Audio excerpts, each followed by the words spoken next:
Glad to have you back. Are you ready to tackle another case? Well, everyone needs a break now and then. Why don't you do some globe hopping and buzz me when you're ready for another case?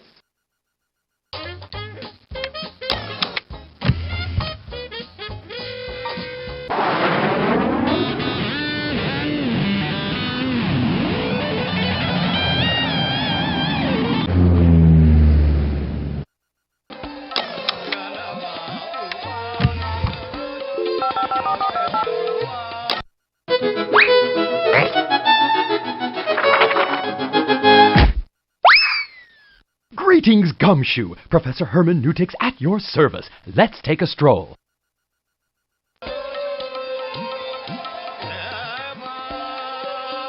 Buddhism began in India, and this is as far west as it traveled. The Buddhist monks who lived here in Bamiyan renounced greed and selfishness. And they must have been serious. They lived in huge holes that they carved into the cliffside. Not exactly cushy surroundings.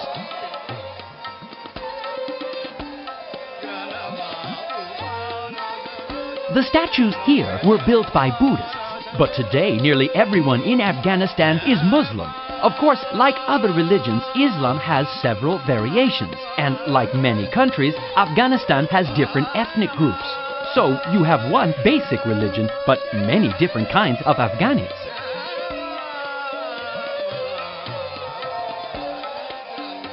Even though we're in Afghanistan's Bamiyan Valley, we're still pretty high up. 8,500 feet above sea level. The weather here can get very, very nasty.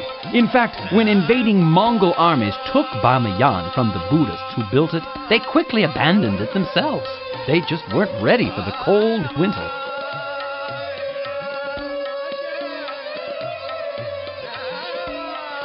Afghanistan has been invaded over and over throughout history. You could argue about why. But there's one basic reason. It's in the middle.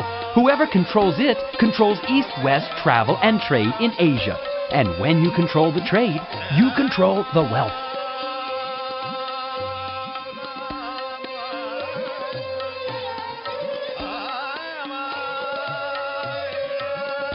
In Afghanistan's Bamiyan Valley, one thing is sure to catch your eye. This 175-foot statue of Buddha, carved into the limestone cliffs by monks around 1400 years ago.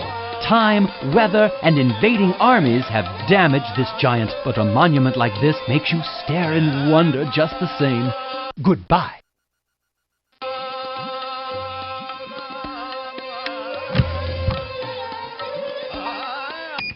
El vuelo 707 está a punto de salir para Argentina.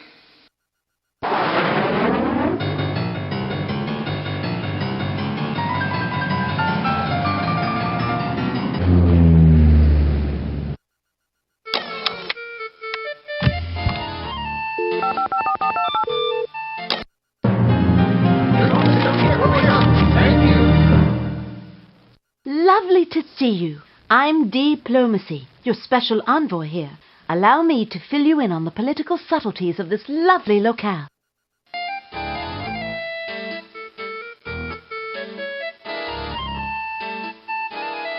The Plaza de Mayo. All the political players in Buenos Aires end up here, sooner or later. This plaza has seen thousands of rallies and demonstrations over the years. Any group with a point to make will assemble its supporters here, just to be sure the government won't ignore them.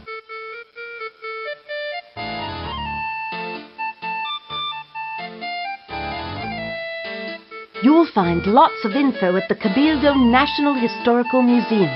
Here's just a few historical highlights. Spanish explorers founded Buenos Aires in 1536.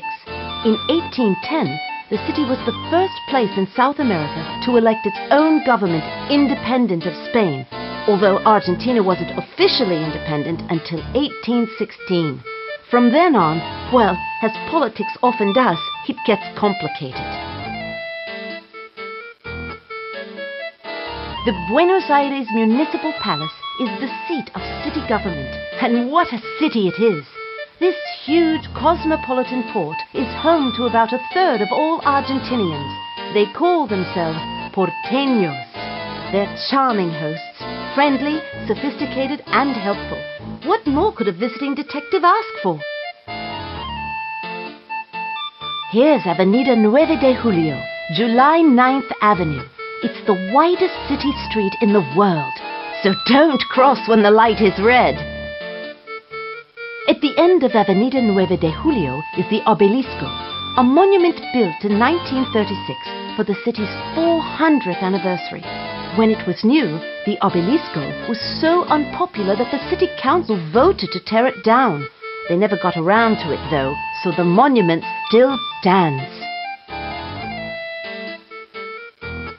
Metropolitan Cathedral stands in Plaza de Mayo amidst government buildings. Here, unlike in the USA, religion and politics are allowed to mix. The Catholic Church helped craft Argentine independence and still influences politics today. Here's the Archbishop's office, a power spot, since most of Argentina's people are Catholic. Unlike other South Americans, very few Argentinians trace their ancestry back to native South American tribes. They're mostly the descendants of Spanish and Italian settlers, with French, German, and other European nationalities thrown in.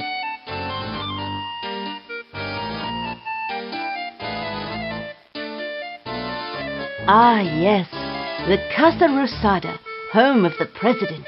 Through the years, there's been a lot of fighting over who gets to live in this pink house. Its most famous tenants were Army General Juan Perón, who became president in 1944, and his wife Eva, an actress who was hugely popular. She was known as Evita. Perhaps you've heard of her? Goodbye!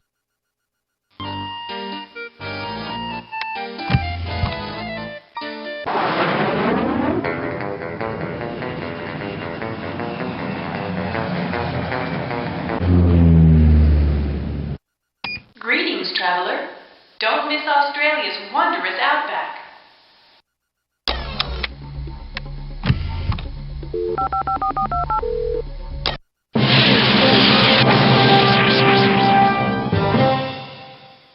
Hey there, my name's Ivan Idea, and I can engineer a great tour for you. Let's check this place out. Check out Sydney Harbour. It's officially known as Port Jackson, and it's the largest natural harbor in the world. On weekends, the harbor is carpeted with the sails of hundreds of yachts. Not exactly what I'd call clear sailing. This is a Sydney Harbour Bridge, affectionately known as a coat hanger to locals. The bridge holds 8 traffic lanes and 2 sets of railroad tracks. At its highest point, the bridge sits 436 feet above the water. That's what I call a highway.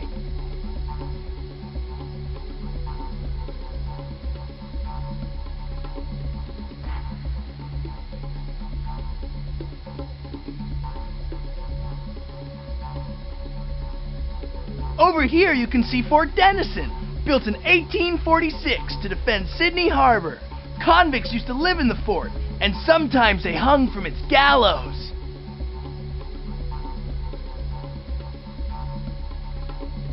When the Australian government sponsored a contest to design the Sydney Opera House in 1956, Danish architect Jan Utzon breezed through it by designing a shell-like structure meant to mirror the many sailboats on the harbour. The roof is made of 1 million ceramic tiles, and beneath them are 5 separate halls for operas, symphonies, and theater. Have a look at Sydney Tower, but don't strain your neck. The tower is 1,000 feet above street level. It's the tallest building in Australia and requires 56 cables to keep it stable. That's quite a high wire act. In 1770, an English explorer named Captain Cook raised a British flag over Sydney Harbour. England promptly turned Sydney and all of Australia into a colony for exiled British criminals. But the convicts managed to turn their prison into a paradise, and today, Sydney is a thriving metropolis. So long!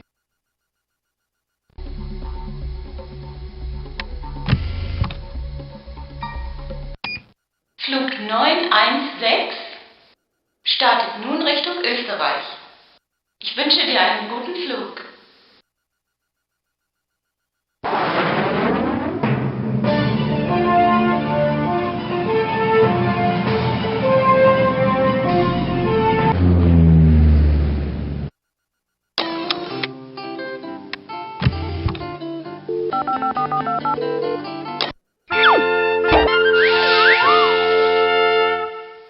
Hi, I'm Renaissance, and I have a knack for art and architecture. Come on, let's take a look at this place.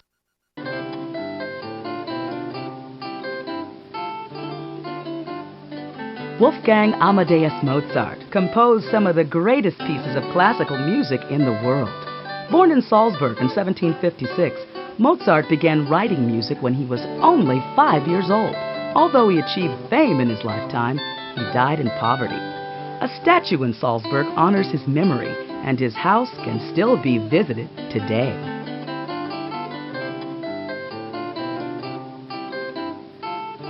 The royal Habsburg family controlled Austria and most of Europe during the 15th century. Once a sprawling empire, Austria has remained a center of culture, especially classical music.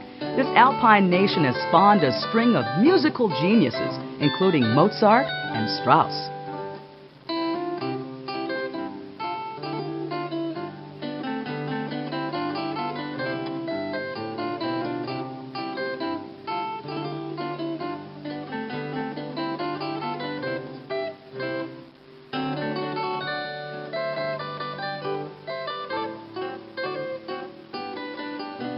In 1614, a Salzburg cathedral burned to the ground, and this newer cathedral was built on the same spot to replace it.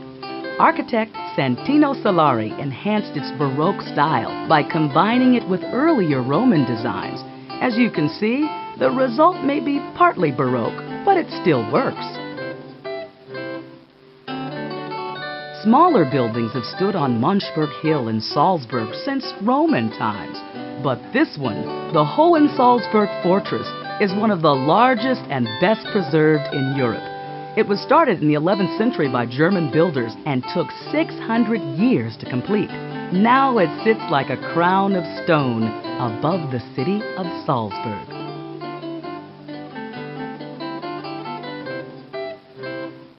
People have lived in the Salzburg area since 4000 BC, and a town has stood here since 45 AD.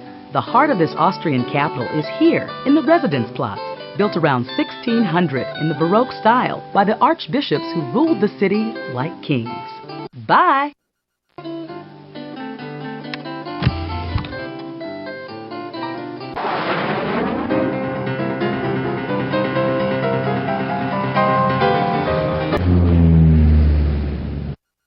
Buenos días.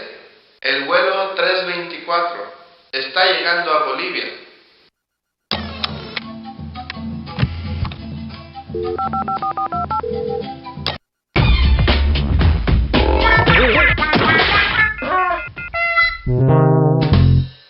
Hello, hello. My name is Kim Unity, and I know more about cultures than a yogurt maker. Let's talk about this location, shall we?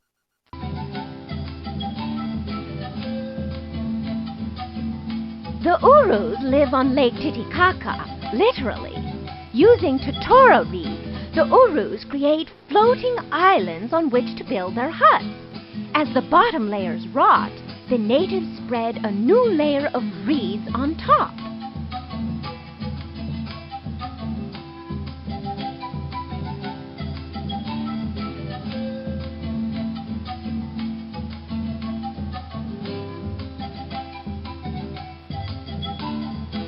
For centuries, the native Urus have lived on and around Lake Titicaca. They use totora reeds to make their boats and to build their floating villages. These man-made islands can still be found on Lake Titicaca, as the Urus choose to live the old way instead of on land. I guess you could call it a real grassroots movement.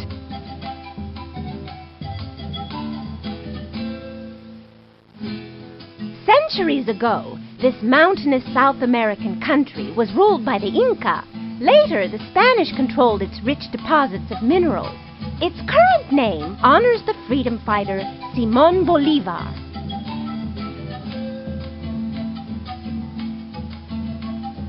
Bolivia is home to the world's highest lake, Titicaca, which means Rock of the Puma. Oddly enough, a view from space shows that the shape of the lake suggests a mountain lion pouncing on a rabbit.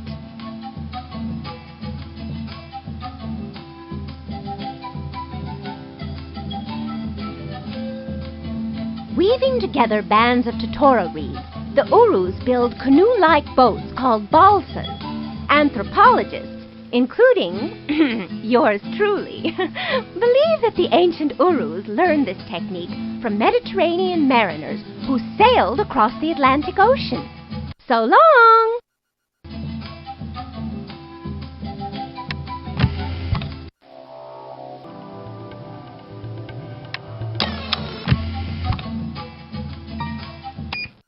Voo 415 está partindo do Brasil.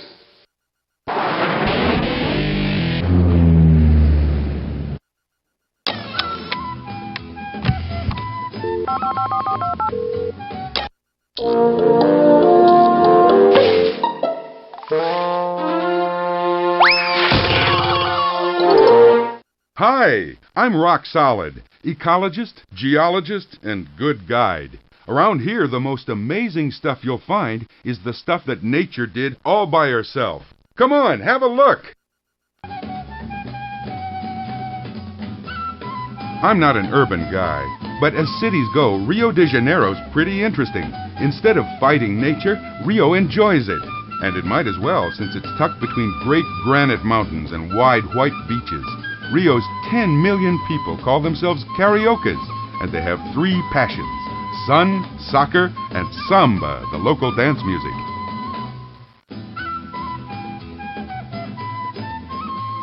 Brazil isn't all big cities. 2/3 of it is covered by the Amazon rainforest, the biggest, densest jungle in the world, and home to 1/5 of Earth's plant and animal species. It's to protect those species that people like me try to discourage those who want to clear the forests for farming or mining. There's nothing like a big, pointy hunk of granite, I always say.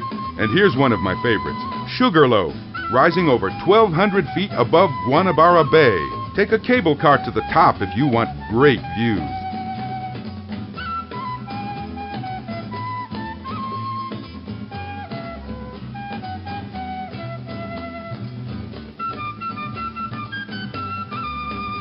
Brazil is by far the largest country in South America in size and population, and it's the only place in the Americas where the people speak Portuguese. Why? Because traders from Portugal landed here 500 years ago, bringing their language with them.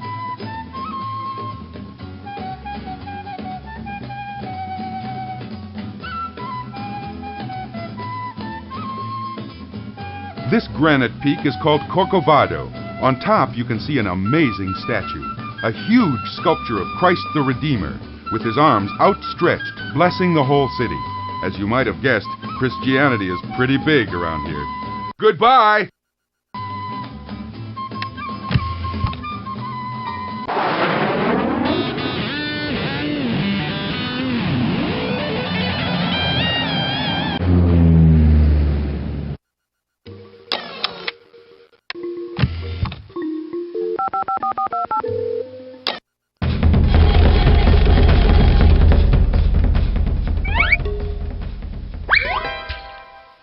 Hi, my name is Antiquity. Let's check out this location.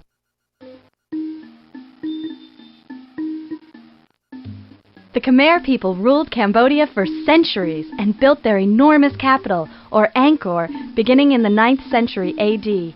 The Khmer abandoned Angkor in the 14th century, and these ruins were overgrown by jungle until their rediscovery in 1861.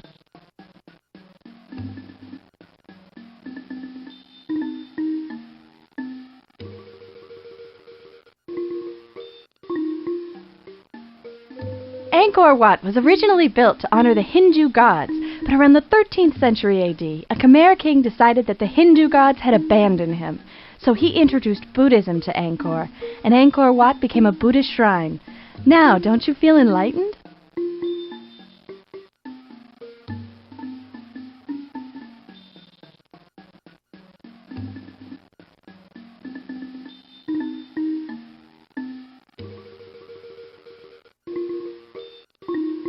You want to know about Wat? A Wat is a temple, and Angkor Wat is the largest temple in the Angkor complex. Surrounded by a wide moat that symbolizes the oceans of the world, its 5 central towers represent the peaks of Mount Meru, the mythical home of the Hindu gods. So long!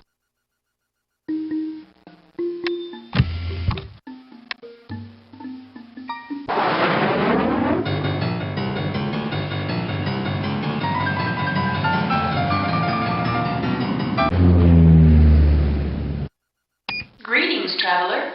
Canada welcomes you to its wilderness.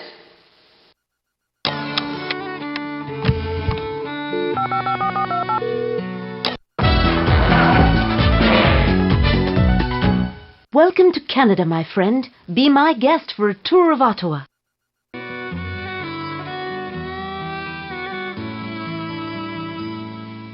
My favorite thing about Canada? They became an independent country without ever going to war. In 1867, Canada changed from a British territory to a self-governing dominion by negotiating and communicating. That's right, they did it the smart way.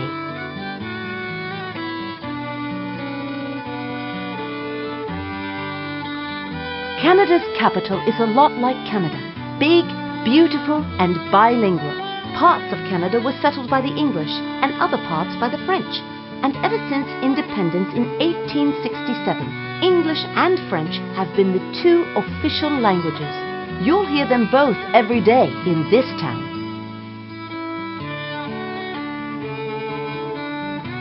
We're not just in the capital here, we're also in Ontario, the most populous of Canada's provinces.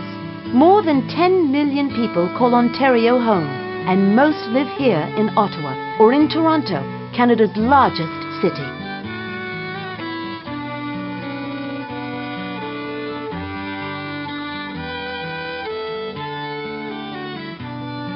I just love this city. Ottawa is named after a tribe who used to trade with the British soldiers posted here. It might have stayed a little outpost if England's Queen Victoria hadn't chosen to make it the capital back in 1857. After that, it didn't stay little for long.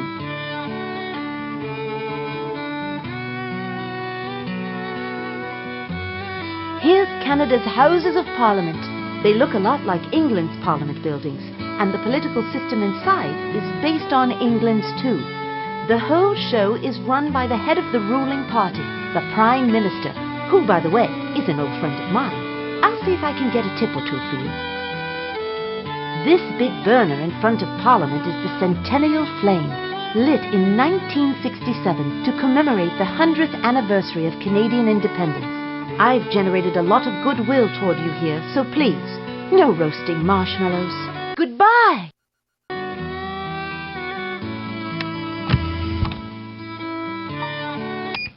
El vuelo 916 está a punto de salir para Chile. Que disfrute del vuelo.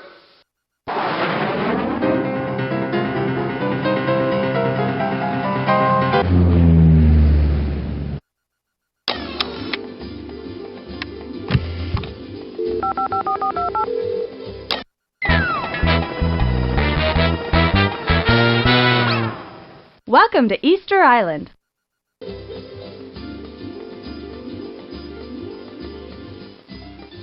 Most of these Moai sculptures on Easter Island were made in the 14th and 15th centuries, but there's archaeological evidence that smaller statues had already been set up in the 8th century, and a few had been dated even earlier. Whew, it takes a level head to keep all these dates straight.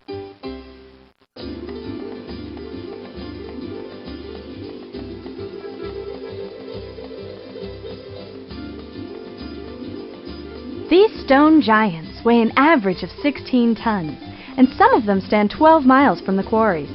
They probably didn't just get up and walk there. but that's what the legends say. Easter Islanders talk of a special priest who ordered the statues to walk, but modern archaeologists suspect that the statues were pulled by rope along rounded logs.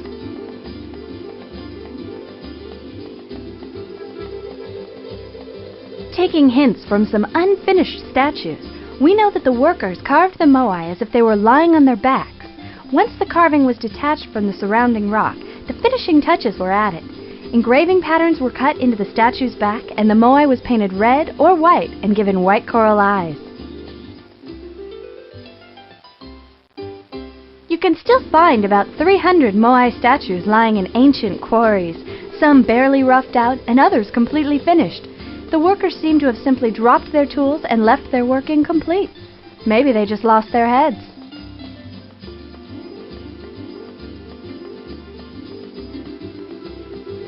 These moai statues probably honored ancestors or high-ranking tribal chiefs. They were erected on platforms where the Easter Islanders gathered during community and religious ceremonies. The great mystery of Easter Island is, who built these statues? Well, I'll tell you. I don't know. No one does. A civilization existed here as early as 380 AD, but we don't know where its citizens came from. Since their style of housing was similar to that of people in South America, it's possible that the original builders came from Peru. So long!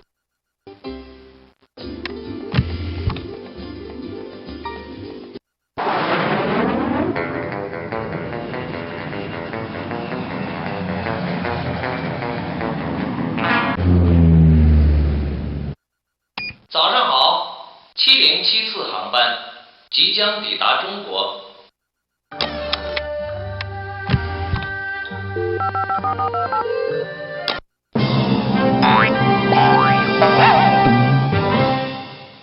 Hiya! Let's tour the Great Wall of China. The wall began as a series of independent barriers, connected and built by several Chinese emperors over many generations. In the 12th century, the Mongols breached the massive wall and conquered China. After ruling for about 100 years, the Mongols were forced back by the Ming Dynasty, which rebuilt the wall and gave it the appearance we see today.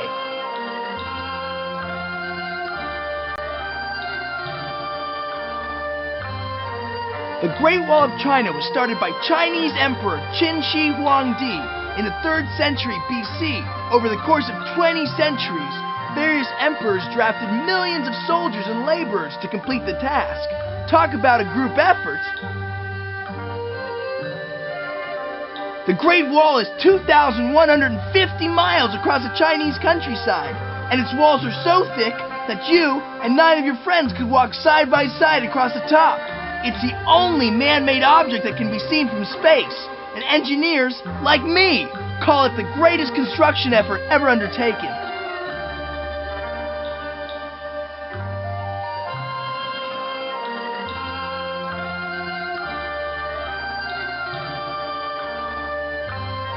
The Great Wall is built of earth, stone, timber, tile, and brick.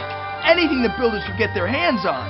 Once the builders had the materials, they raised the 2 outer faces and filled the space in between with rubble. Towers were added to guard vulnerable points, as the wall follows the natural contours of the earth. The Great Wall was built in an effort to hold back hordes of Mongol warriors invading China from the north. The Mongols were nomadic tribesmen who constantly sought to expand their territory. The Great Wall marked the northern boundary of Chinese civilization and influence. So long!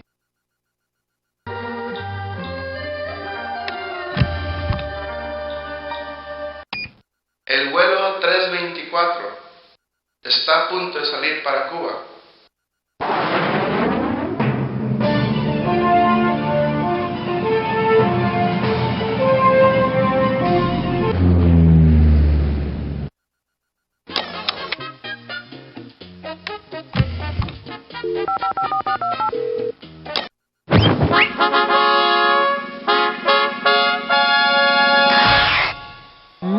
Hola! Let's explore the intriguing island of Cuba.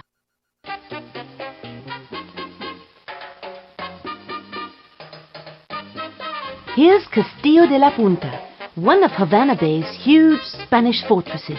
Of course, Cuba's been independent from Spain since 1899, but the country is still on the defensive. It's not exactly chummy with its non-communist neighbors in the Western Hemisphere. Isn't it sad how we focus on our differences but not on our similarities? See that huge statue on top of the marble temple next to Castillo de la Punta? That bronze horseman is none other than General Maximo Gomez, leader of Cuba's troops in their War of Independence from Spain. You might say he's the George Washington of Cuba.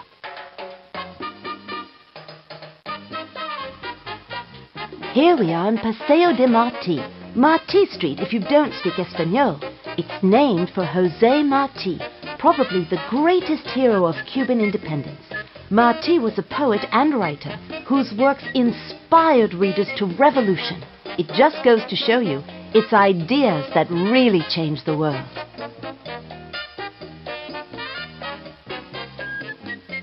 Malecon Plaza along the beach has a fascinating combination of modern buildings, ancient houses, and big flamboyant hotels from the 1950s, when Cuba was a gambling paradise for American tourists. The U.S. banned tourism to Cuba after the Communist Revolution of 1959, but Malecon is still a favorite hangout for many who love the sea.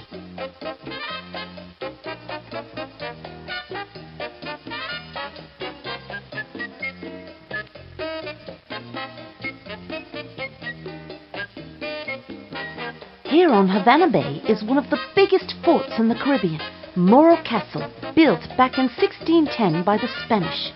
Spain controlled Cuba on and off for almost 400 years, building huge fortresses like this one.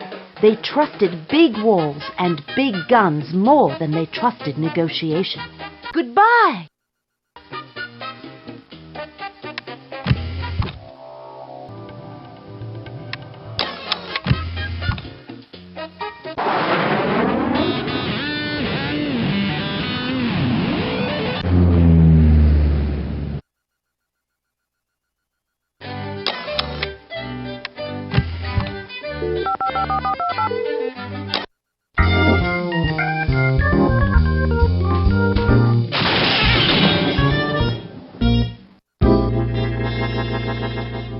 Good call. I can definitely cope with giving you a tour of Copenhagen.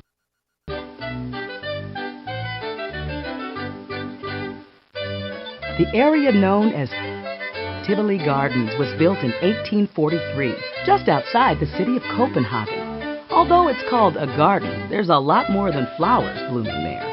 Thousands of lights illuminate restaurants, jazz bands, a roller coaster, and my favorite, the Sealand Symphony Orchestra.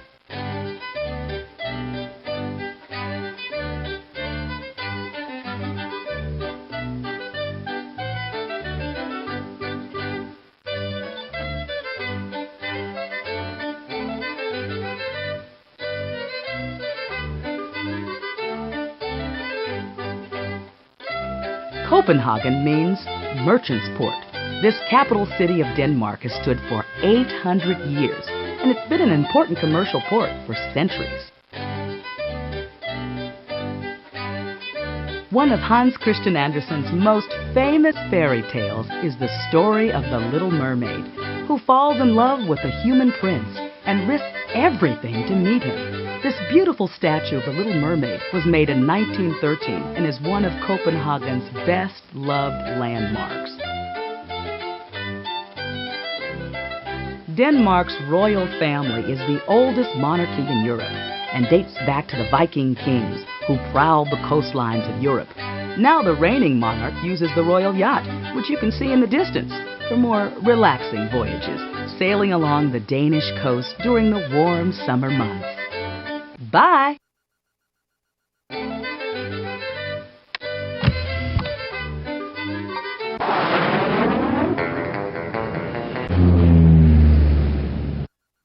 أهلا عزيزي المسافر، من فضلك زر النيل أثناء زيارتك لمصر.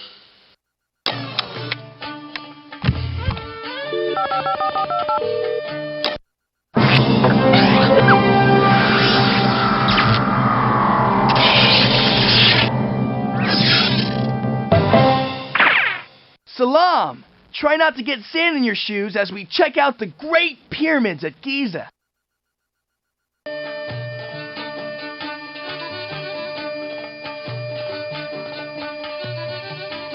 Off in the distance, you can see the city of Cairo, the capital of Egypt and the largest Arab city in the world.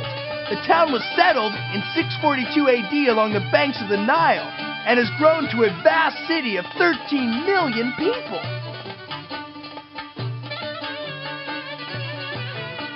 The nation of Egypt owes its existence to the Nile River. The fertile river valley covers less than 4% of the country, but supports 99% of the population.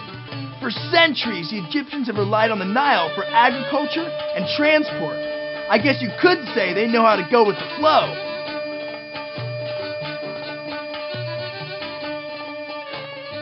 The Great Pyramid of Cheops was built by Cheops himself, who is also known as Khufu, and who ruled Egypt around 2570 BC. The actual work was done by farmers and slaves, and in order to complete the pyramid during Khufu's life, they had to move 1,100 limestone blocks every day for 23 years.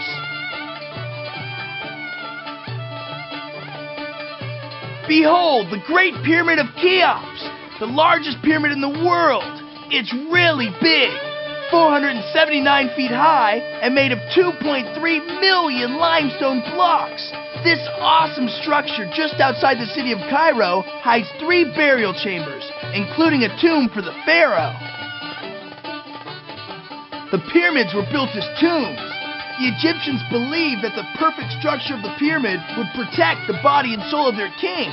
The kings wanted the afterlife to be luxurious, so their tombs were decorated with pictures and filled with food, drink, and countless treasures. That's what I call going in style. This famous statue is the Sphinx, a creature with a lion's body and a human head. Its body was carved from a single, gigantic block of limestone. The Sphinx inspired a Greek myth in which the amazing creature devoured travelers who could not solve its riddle. So long!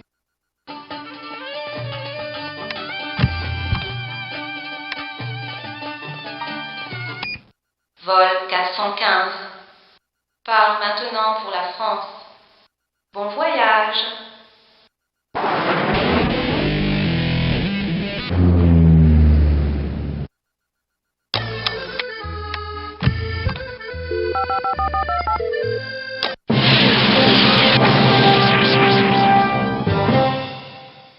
Bonjour! What do you say we promenade around Paris, France?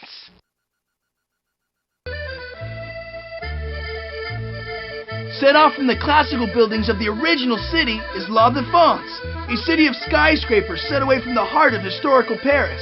Since the area is exempt from Paris' strict building laws, you'll find more daring, modern architecture here, including La Grande Arche, which is 35 stories high and shaped like a hollow cube. Ah, Paris. The capital of France and located on the Seine River, Paris is often called the City of Lights. It's also one of the most romantic cities in the world, where ancient buildings and cobblestone streets mix with modern fashion and chic restaurants.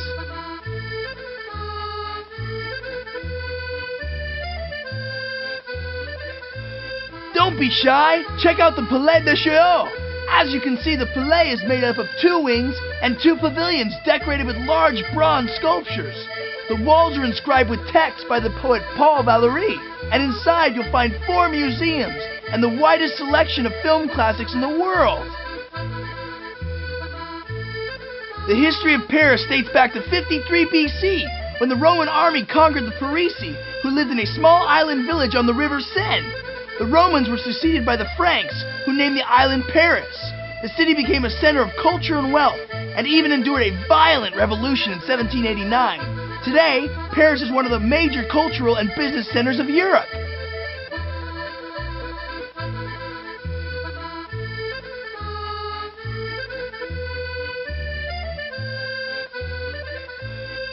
This amazing wrought iron building is the Eiffel Tower, one of the most famous landmarks in Paris. The tower was named after its designer, Gustave Eiffel. It's made of 18,000 separate pieces held together by 2.5 million rivets. At 990 feet high, you could say climbing the Eiffel Tower is a riveting experience. Over here we have l'École Militaire, or the Military Academy. It was founded in 1751 to be a school for future generals. And boy, did it ever work! One of its first graduates was a fellow named Napoleon, who became a general at the age of 24 and went on to conquer most of Europe. So long!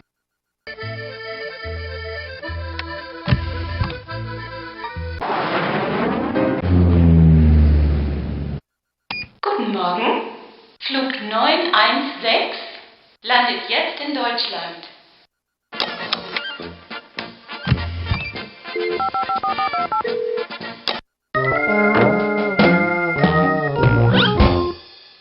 Guten Tag. Let's say hi to Heidelberg.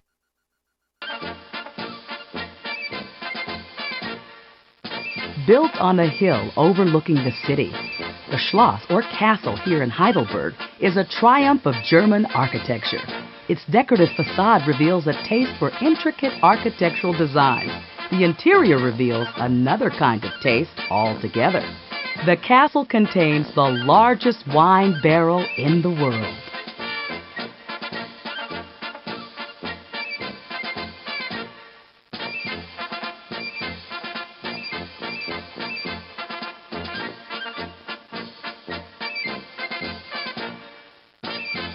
Located in the center of Europe, Germany has also been a center of conflict and commerce. In 1871, a patchwork of independent states united under Prussian leadership to become a powerful country. Germany was defeated in 2 world wars and divided after World War II.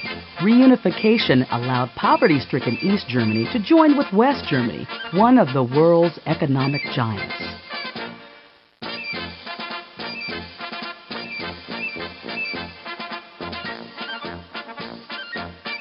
The Neckar River flows out of narrow wooded valleys and across the upper Rhine plain before joining the Rhine River. On its journey, it passes through here beneath one of Heidelberg's landmarks, the magnificent Old Bridge.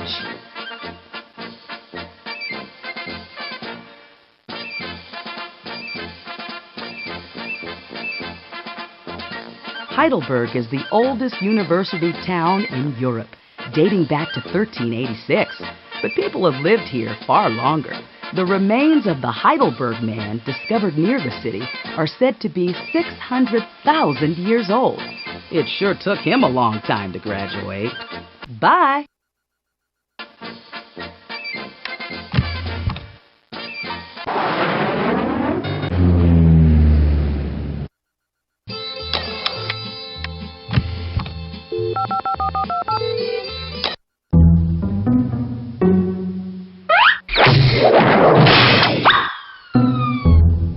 Glad you called. I could write a whole column on Greece.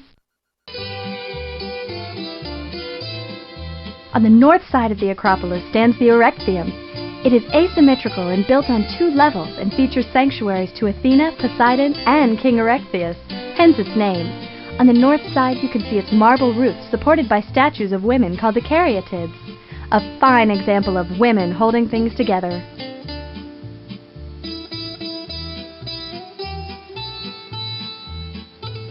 Personally, I prefer to study ancient relics, but Greece is also a thriving modern country. Athens has all the makings of a modern capital, including the smog that often obscures the Parthenon. On certain days, cars are banned from the capital to reduce pollution and preserve the monuments.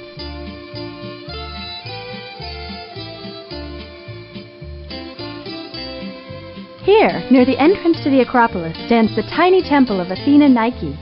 Nike is a reference to Athena's aspect as a goddess of war and victory. Athena, also the goddess of wisdom, was represented in the temple by a winged statue, but the statue's wings were clipped to keep Athena from fleeing the city.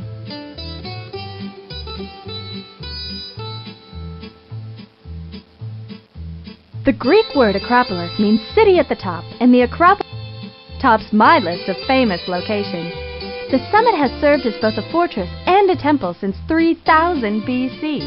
In the 5th century BC, the Greek statesman Pericles had several buildings erected here, including the famous Parthenon, dedicated to the goddess Athena.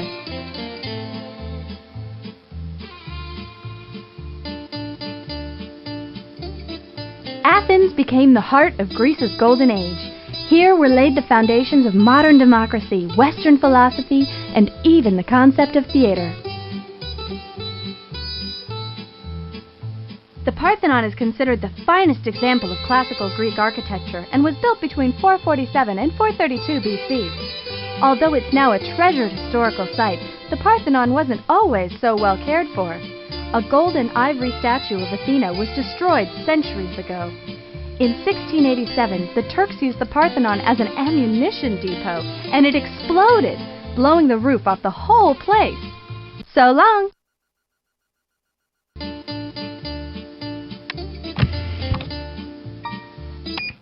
El vuelo 707 está a punto de salir para Guatemala.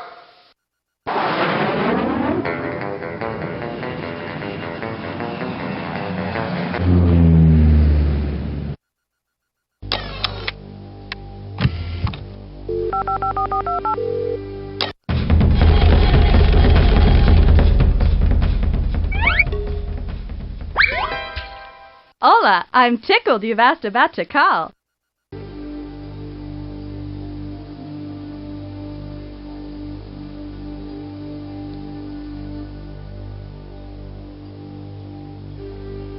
The central Acropolis forms the south side of Tikal's Great Plaza. Unlike the other structures, this one is made up of palaces rather than temples. As the Mayan rulers' wealth and power expanded, the central Acropolis expanded with it, forming a labyrinth of courtyards and stairways.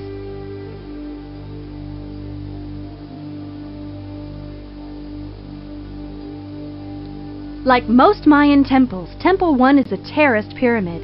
Its summit towers 45 meters above the Great Plaza and contains the tomb of its builder. Because of the many cat images carved in its facade, this building is also called the Temple of the Great Jaguar.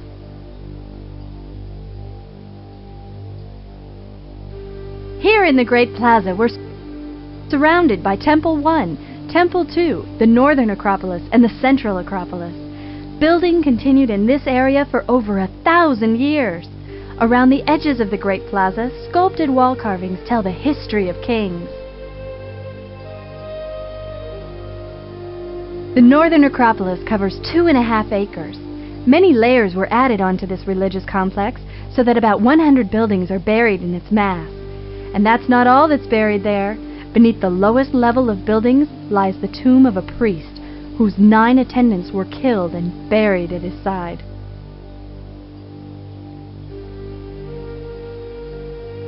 Tikal is one of the largest Mayan cities yet discovered.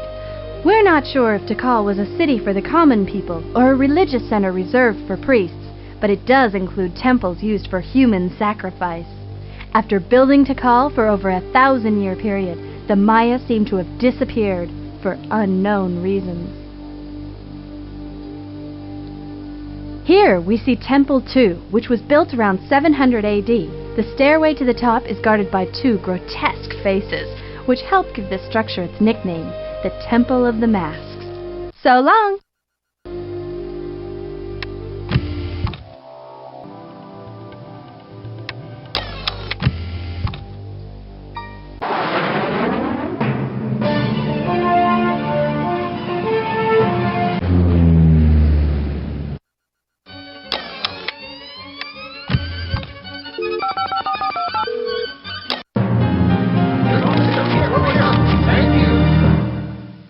Hello, and welcome to Budapest. Let's explore. Budapest used to be 2 separate cities, Buda and Pest. Then, in the 1840s, they were joined by this bridge across the Danube River. The chain bridge quickly became a symbol of Budapest. After it was destroyed in World War II, the city made sure to reconstruct the bridge just as its designer had originally created it. Stone lions and all. Some symbols just can't be improved upon.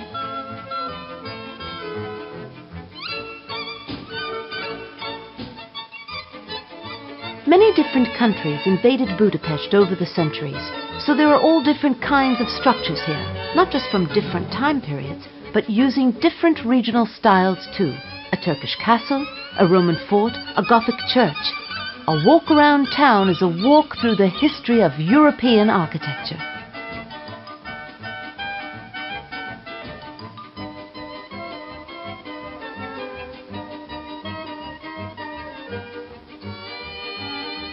If you think your Hungarian friends are different from your Czech, Polish or Russian friends, you're right. And here's why. Those neighboring countries were settled by Germanic and Slavic people. But Hungary was founded 1,000 years ago by Magyars, a nomadic tribe from Central Asia. Goodbye!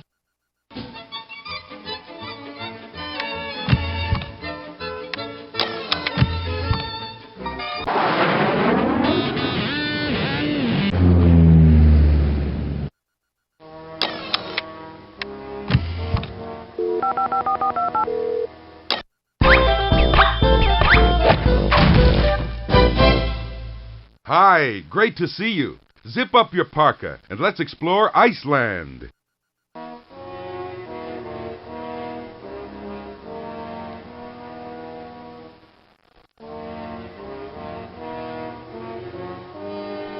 Notice how clean this place is? If I was Iceland's ecology teacher, I'd give the whole country an A. Homes here are warmed with heat from thousands of active volcanoes, and their electricity comes from water generators powered by waterfalls.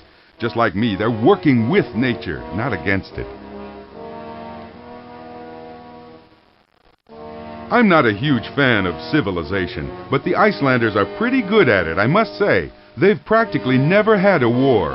They live very long lives, and virtually everyone gets a good education.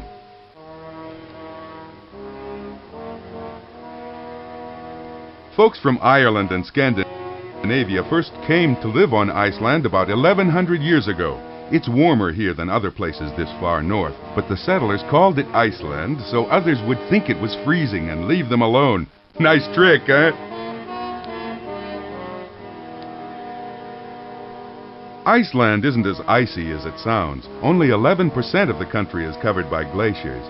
In fact, Iceland's weather has warmed up in the last few decades, so the ice has been melting and shrinking. If you don't think global warming is real, tell it to Iceland's glaciers.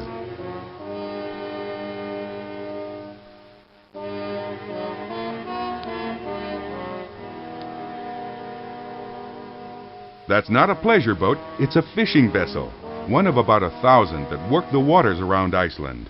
Fish are Iceland's biggest export.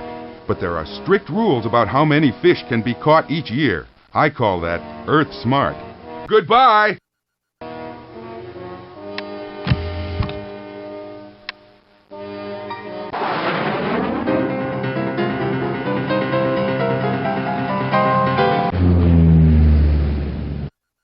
आप सब यात्रियों का स्वागत है। हिमालय पर्वत आप सबका भारत में स्वागत कर रहे हैं।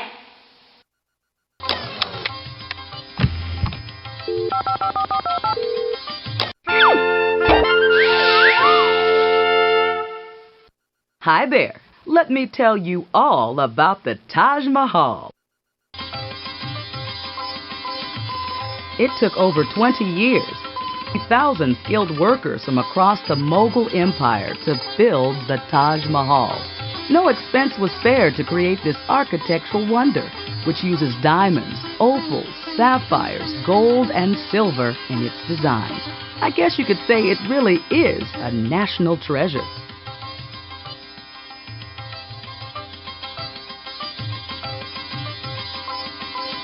Like everything else about the Taj Mahal, its location was an artistic decision. The emperor planned to view his wife's monument from the nearby Agra fort, but sadly, the emperor was imprisoned by his own son before the Taj Mahal was complete. He could see the tomb only through a mirror set inside a marble pillar.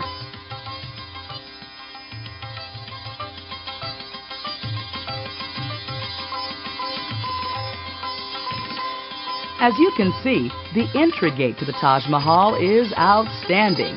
I mean, it stands out from the surrounding wall and is guarded by two magnificent towers. The gateway itself is made of red sandstone, but its original silver fittings were stolen and later replaced with bronze that can still be seen today.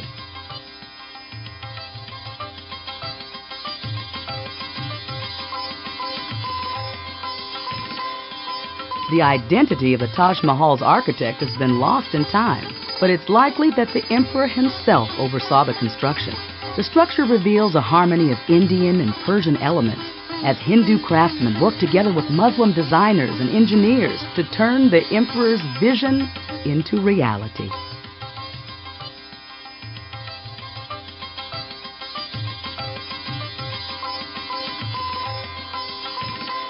The Taj Mahal is a love poem made out of solid white marble. It was built in 1630 by the Emperor Shah Jahan in honor of his wife, who never left his side in all their married life. Receiving a premonition of her own death, the Empress asked her husband to build her the most beautiful tomb the world had ever seen. The devoted emperor spent the next 22 years creating this exquisite resting place near the city of Agra. Bye!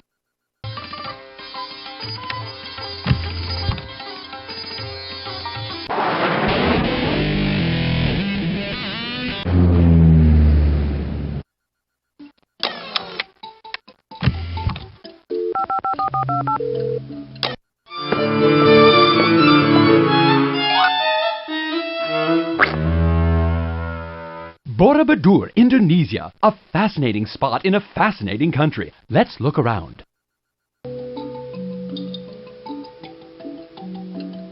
Indonesia is a vast country with hundreds of languages and many forms of religion. But there are two main faiths: Islam, practiced here on Java and throughout most of the country, and Buddhism, which still dominates the nearby island of Bali. If you want to understand a country's people, learn about their religion.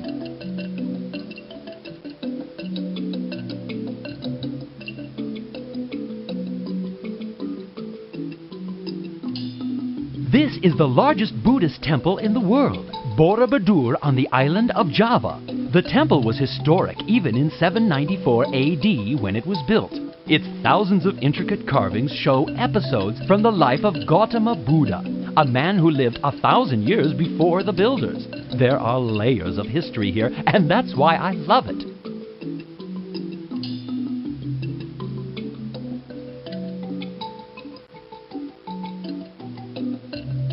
This huge shrine is made of hundreds of smaller monuments called stupas, each an intricate structure. The stupa's square bases are topped by domes with statues of Buddha behind cutout windows. It all represents the search for enlightenment, which is, simply put, the central goal of Buddhism. Pardon me, I do get abstract, don't I?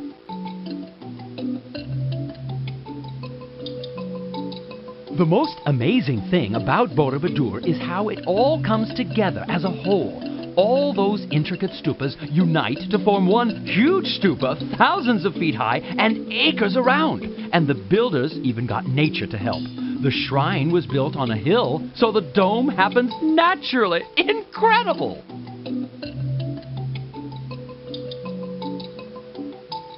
"2,500 years ago, far from here in central India, the Buddhist faith emerged from the teachings of Gautama Buddha." That's a statue of him behind me.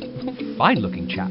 Some Buddhists believe that doing good deeds is a way to enlightenment, and making an image of Buddha is a good deed. There are more than 700 Buddha statues here. That's a lot of good deeds. Goodbye.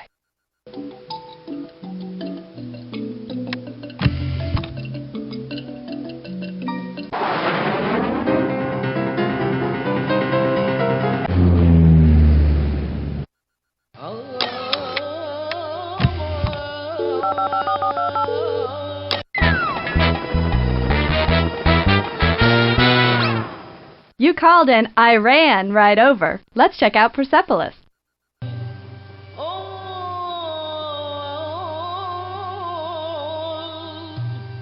If memory serves, the Hall of 100 Columns has, about 100 columns. These columns supported the roof of this vast throne room, which could hold 10,000 people. Here, during ceremonies, people would come from across the Persian Empire to lay treasure at the feet of the King of Kings.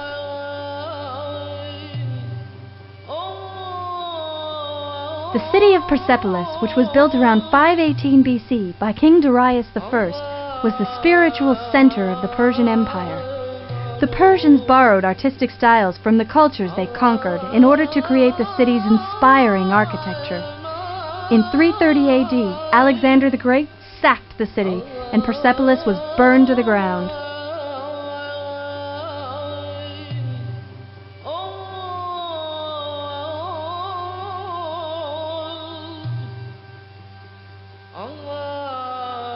For centuries, the great stairway leading to the audience hall was buried under ash and dirt, which kept it well preserved, thank goodness. Reliefs carved along its walls show the people of 23 nations bringing tribute to the Persian king. The Apadana was the main audience hall of King Darius, and it took royal power to new heights. The columns that supported the Apadana were 20 meters tall, twice as high as those in the Hall of 100 Columns.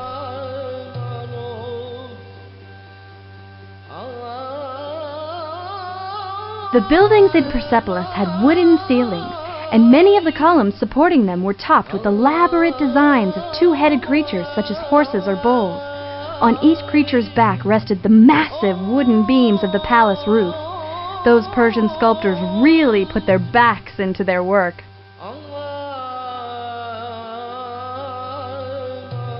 The Tripolon was a small central palace leading to a monumental passageway. The artwork on its walls depicts the Persian king Darius, seated on a throne beneath the winged symbol of the Persian god Ahura Mazda. So long!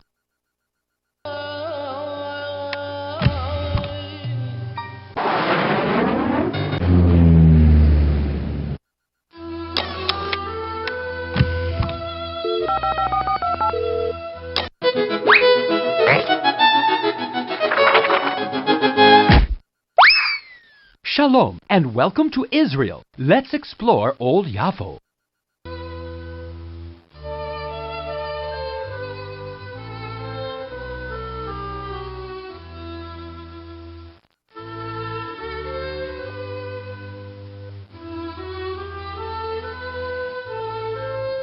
Yafo is one of the oldest ports in the world. How old is it, you ask?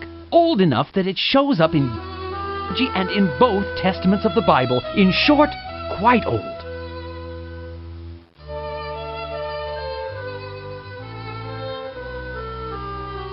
See the city of Tel Aviv in the distance? It didn't even exist 100 years ago. In 1908, a group of Jewish people living in the ancient, crowded city of Yafo decided they wanted a little more room. So they moved north and started a small suburb called Tel Aviv. Now Tel Aviv is Israel's largest city, and Yafo is just one small section of it.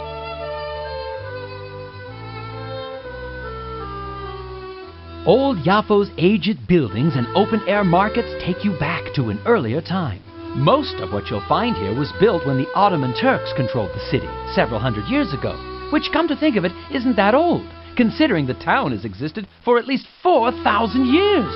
But, as my uncle's cousin's son-in-law Simon says, everything is relative.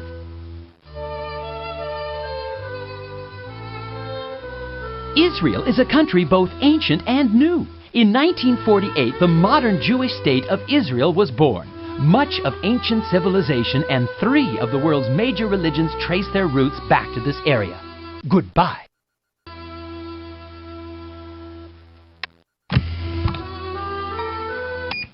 Il volo 324 è in partenza per l'Italia. Buon volo!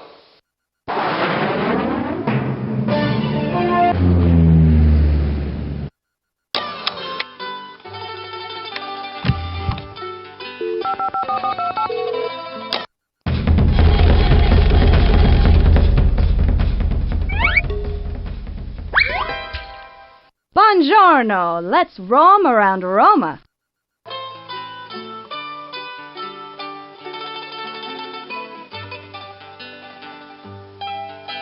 Italy has influenced European civilization for over 2,000 years. From this narrow, boot-shaped peninsula have sprung the Roman Empire, the Italian Renaissance, and the Catholic Church. The cities of Florence, Rome, and Venice contain some of the most celebrated art and architecture in the world, not to mention the food.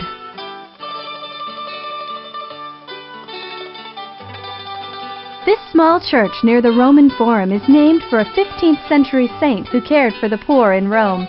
It is one of the many beautiful ancient churches that grace the city. Emperor Hadrian built the Temple of Venus in Rome to be the largest temple in the city. Although Venus was the Roman goddess of love, Hadrian loved Greek architecture and used Greek-style columns to surround the two shrines. Today, the Temple of Venus in Rome is in ruins. I guess you could say neither love nor the Roman Empire could last forever. In the distance, you can see the Arch of Titus, which spans the Sacred Way in Rome and celebrates the victories of Titus and his father Vespasian. Its artwork shows the Romans conquering Jerusalem and carrying off the great menorah.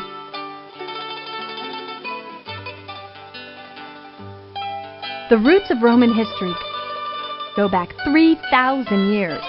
First ruled by kings, it evolved into a republic, and finally into the greatest empire the world has ever known. When Constantine became the first Christian emperor in 330 AD, he moved the imperial seat to Constantinople. Although no longer a secular capital, Rome became a religious one, and still today contains the Vatican, the center of the Catholic Church.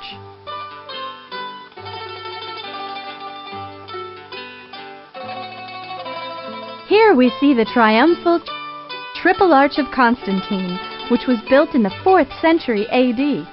It seems the emperor decided to pillage sculptures from earlier periods of Roman history to decorate the monument.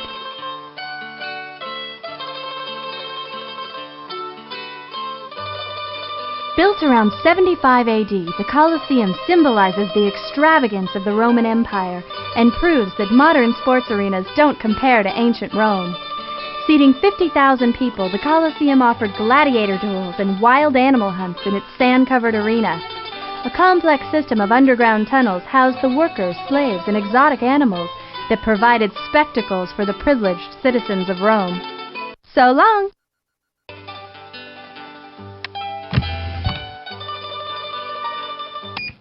415便はただいま日本に向けて出発いたします。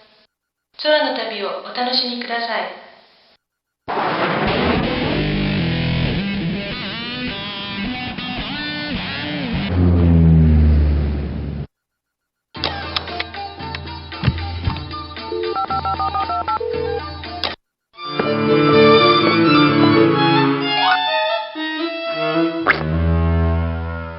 Time for a stroll through Japanese history in Nara.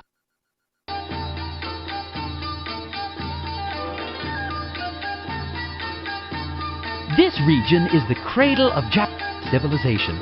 Nara was the first permanent capital of Japan, and the surrounding hills are scattered with historical sites such as ancient temples and emperors' houses. Oh, it's so fascinating, you could spend weeks exploring, but then you've got something else to do, I suppose.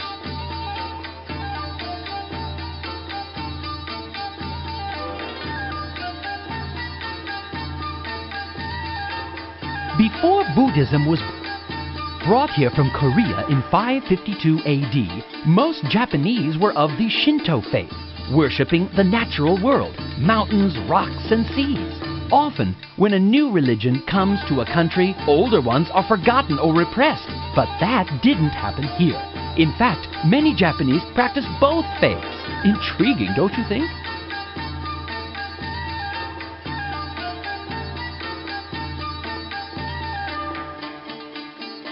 Here in Nara, Japanese history is taken very seriously, and the Todaiji Temple Complex is history headquarters.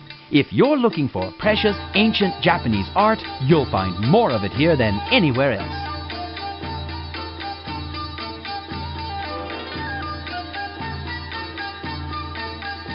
The Hall of the Great Buddha is the center of Nara's Todaiji Temple Complex and has burned to the ground twice before. The most recent reconstruction was in 1708, and even though it's only 2/3 the size of its predecessor, it's still the largest wooden building in the world, and if you ask me, one of the loveliest.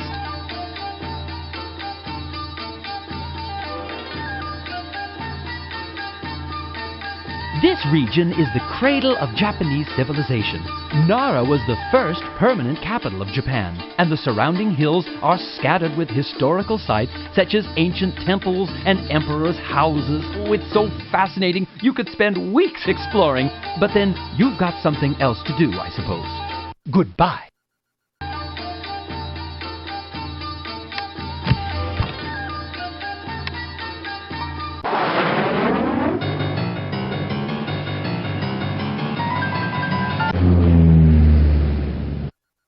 Habari za jioni.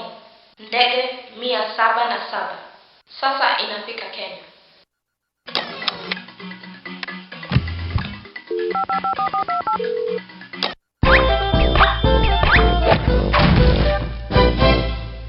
Hiya! Let's carefully cruise through Kenya's cool ecology.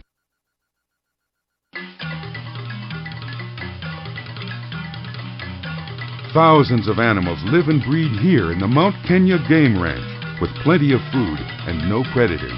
The place started out as a safari club, but eventually its members decided to help the animals instead of hunting them. Every now and then, good sense prevails.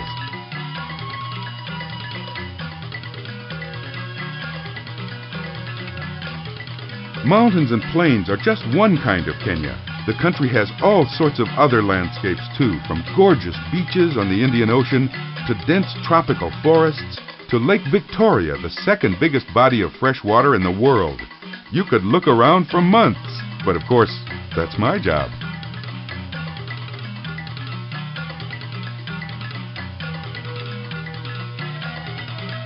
Here it is, smack in the center of the country, Mount Kenya. This extinct volcano at 17,058 feet is the second highest peak on the whole continent.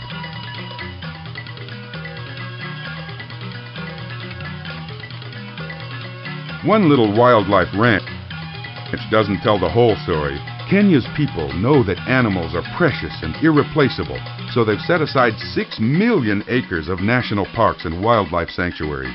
If you're a zebra, this is the place to be.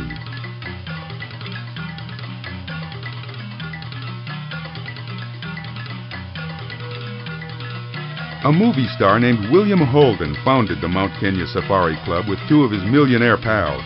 They picked a gorgeous spot with an old hotel, added luxurious cabins, and since then it's been crawling with Hollywood bigwigs. Of course, the animals really don't care if you're a movie star. Goodbye!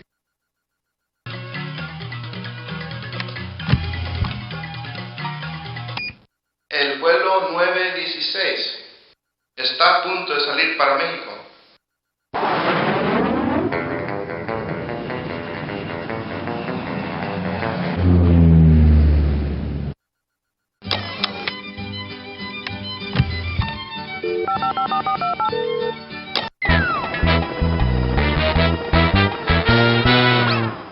¿Qué pasa? I've been itching to explore Chichen Itza.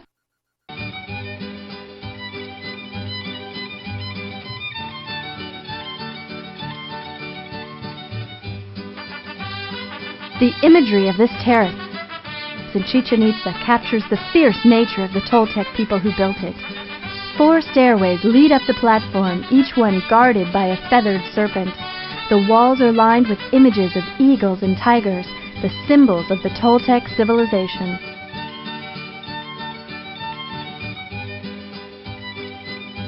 At the entrance to the ball court is a small temple with pillars that depict the creation of the world by the rain god, showing how important water was on the Yucatan Peninsula. This may explain why the nearby sacred well has been a center of pilgrimage for centuries. A variety of offerings, including human sacrifices, have been tossed into the green waters at the bottom of the well.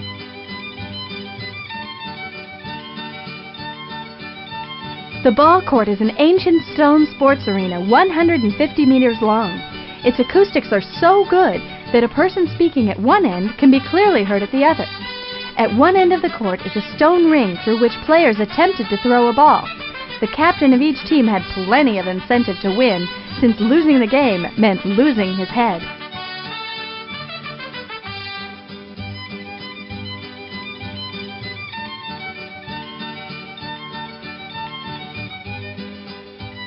The warlike Toltecs invaded Mayan territory during the 10th century AD. The Toltecs, who were expert architects, took over the abandoned city and continued to expand it for the next 300 years, adding the Great Pyramid of El Castillo.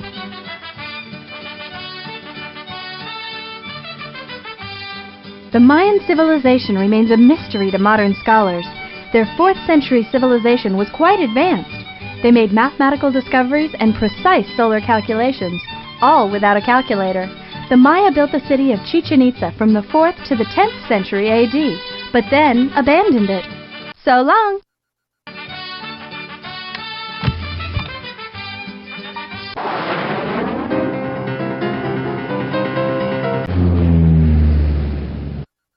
أهلا عزيزي المسافر، أهلا بك في المغرب، أرض الغموض.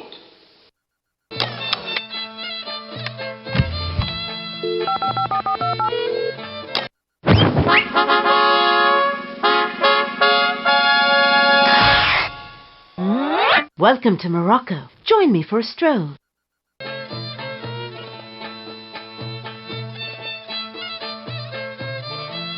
Rabat isn't the biggest Moroccan city. That would be Casablanca. But Rabat is the capital. The king lives here, his government rules from here, and ambassadors from other countries stay here. It's just the place for a political player like myself.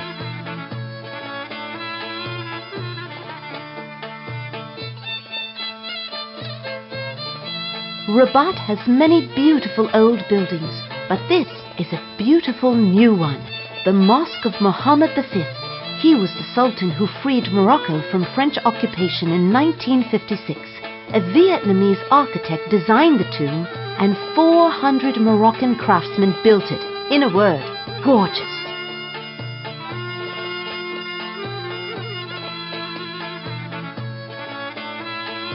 People called Berbers have lived here in Morocco since before history, but the place has been invaded and occupied by a lot of other folks. Romans, Arabs, Spanish, English, Portuguese, Germans, French. I guess they all liked the balmy location at the corner of the Atlantic and the Mediterranean. Who could resist?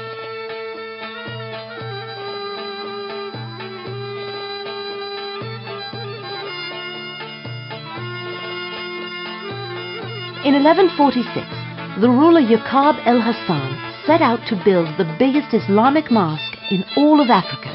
He died before it was done, and this is all that's left. The 140-foot Hassan Tower and a few walls.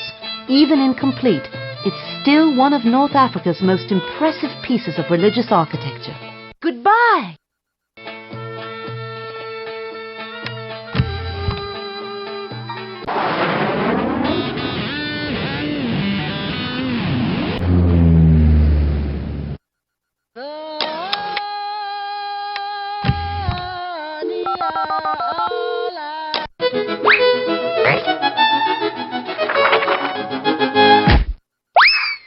Let's adjust to Kathmandu's altitude by ambling about.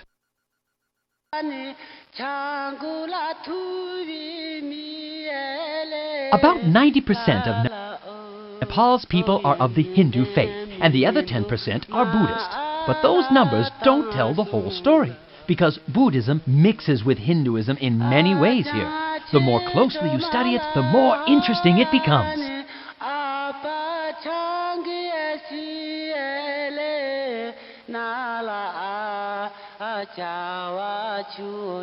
Nepal is quite an amazing nation. It's the birthplace of Gautama Buddha, the man whose teachings inspired Buddhism. It has Everest, the world's highest mountain, and the entire country is nestled in the Himalayas. Why, right now, we're in one of the country's lowest spots, but we're still 5,000 feet above sea level. Let's walk slowly so I don't get dizzy.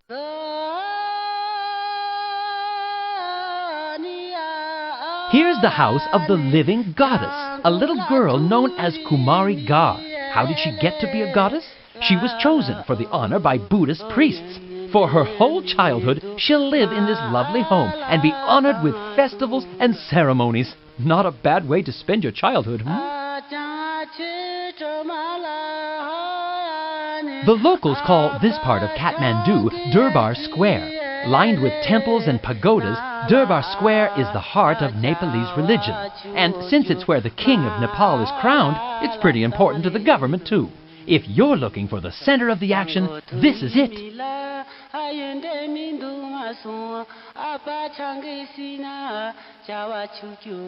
Here's Maju Devo, a temple to the Hindu god Shiva. Don't you just love those roofs?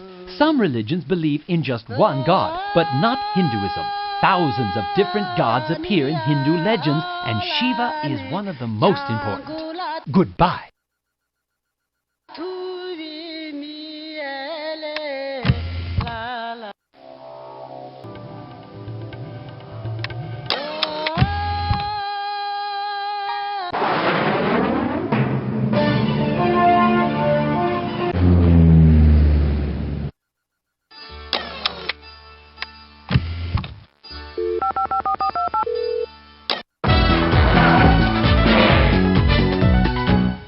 So pleased to see you again. I'll be your host here in The Hague.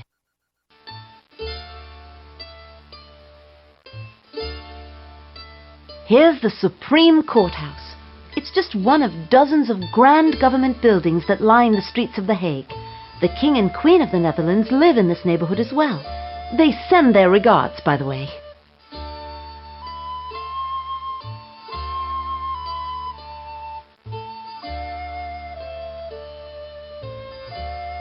For a long time, different parts of the Netherlands were controlled by kings, emperors, and armies from different parts of Europe. The country became independent in 1648, and it almost immediately became a great place to live. It had freedom of religion, good food, and a strong navy. In other words, the 17th century was the Dutch Golden Age. But if you ask me, it's still an A-plus country. People call this country Holland, but Holland is just a region of the Netherlands. Netherlands means Low Countries, and the name fits well. More than 40% of the land here is below sea level. Why isn't it under the North Sea? Because dunes and man-made walls called dikes keep the water from spilling over onto the land.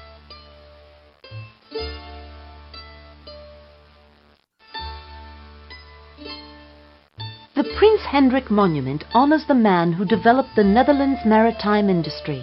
Ships, in other words.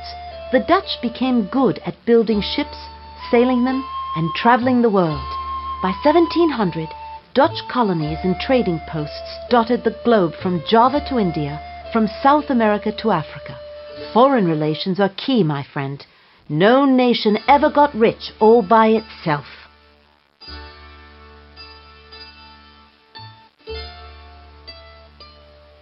The Hague is one of the Netherlands' two capitals, so national law is important here, but so is international law, because the International Court of Justice is here. When two countries have a dispute and they want to solve it through arbitration, they come to The Hague. It's such a civilized way for nations to behave. Goodbye!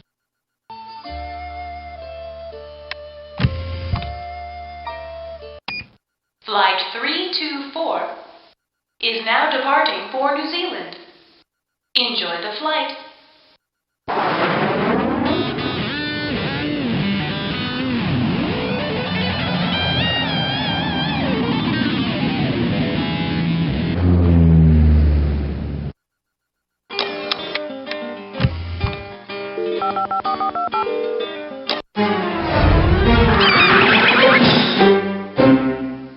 There's a lot to see in New Zealand, so let's look around.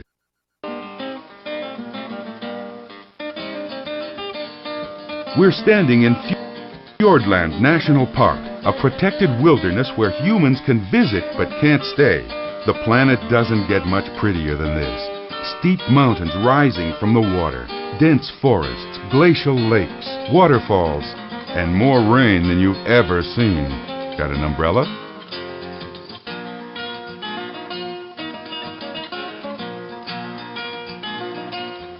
One reason this place is so wild and beautiful is that humans just recently got here. The Maoris were the first. They came from Polynesia about 650 years ago. Europeans arrived just over 200 years ago and brought the real crowd. Sheep. There are 20 times more sheep than people, but of course, the sheep don't vote.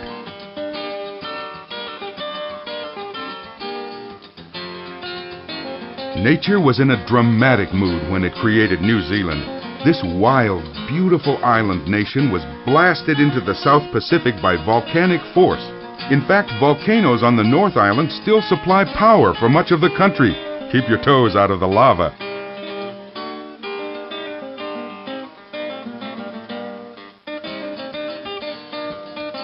Fjordland is fabulous, and Milford Sound is my favorite part. Glaciers dug out a deep valley here millions of years ago. Then the ocean filled it with water. This is a great place to take a hike and get a feel for New Zealand's topography. If you like your landscape loud, wet, and majestic, head for Sutherland Falls. Bet you never thought melting snow could be so powerful. It's not just a cool cascade, it's the 4th highest waterfall in the world.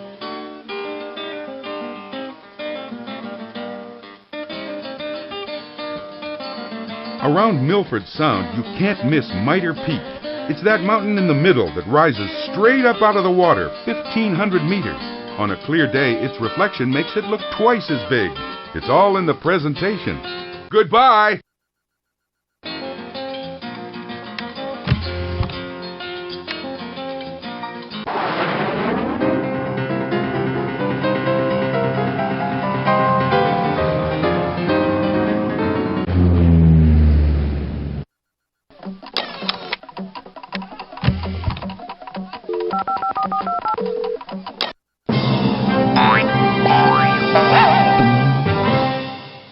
Hey, thanks for calling. I never get weary of touring Nigeria. The people of Nigeria represent about 250 different ethnic groups, and most have their own languages and customs. Nigeria is the most populous country in Africa, which has caused crowding in many Nigerian towns. In the main city of Lagos, skyscrapers rise up next to poor shanty towns. Small villages like this one offer an alternative to the crowded urban life.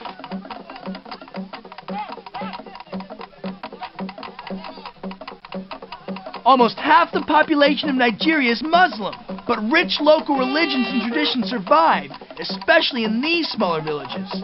Nigerian society includes extended families, which means that all kinspeople are treated like close brothers and sisters.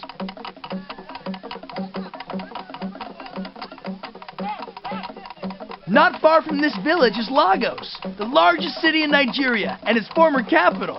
It is built on and around an island and has become a colorful and crowded metropolis.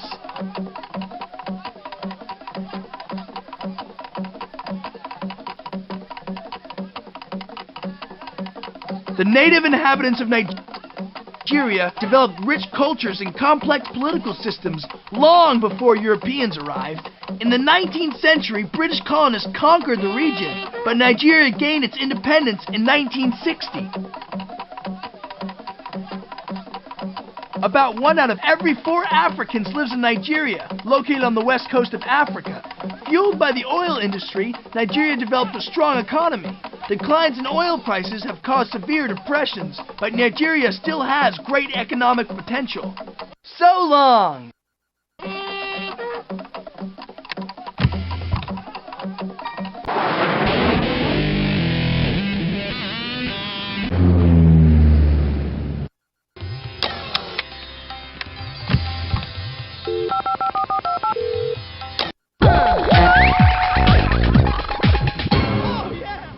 Hi, let's take a stroll through the Shalimar Gardens, shall we?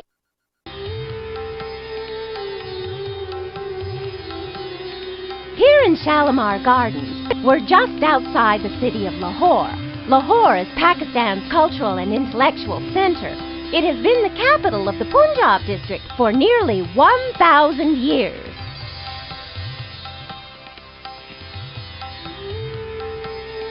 The water that feeds the garden's many fountains is brought by canals from a river 100 miles away.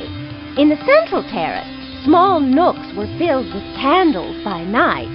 This mixture of dazzling light and water gave the stone pavilions their name, Sawan Badun, which refers to the 2 months of the local calendar associated with rain and bright sun. Built in 1642 at the command of Emperor Shah Jahan, the Shalimar Gardens took less than 18 months to complete. The lower terrace was open to distinguished members of the public, while the middle terrace received honored guests. Only the closest friends of the royal family were allowed into the private upper terrace.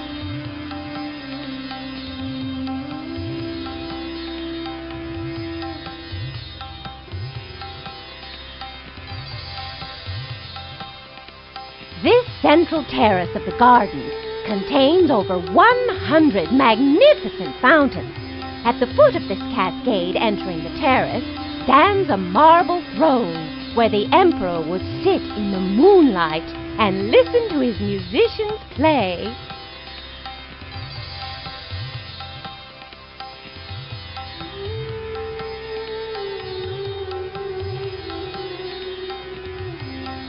The Shalimar Gardens exemplify the concept of a perfect garden, with straight shaded walkways and symmetrical ponds and fountains surrounded by flower beds.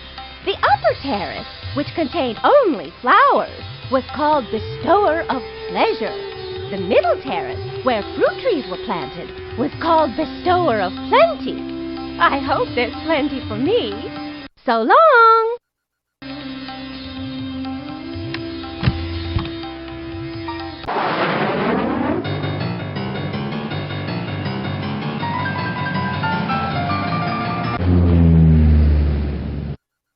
Buenos días. El vuelo 707 está llegando a Panamá.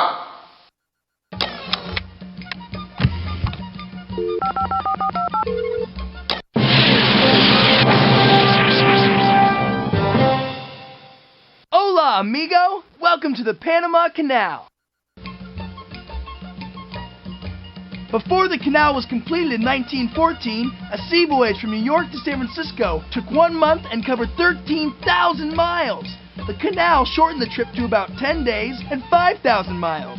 Millions of pounds of dynamite were used to cut through a narrow 50-mile strip of land separating the Atlantic and Pacific Oceans.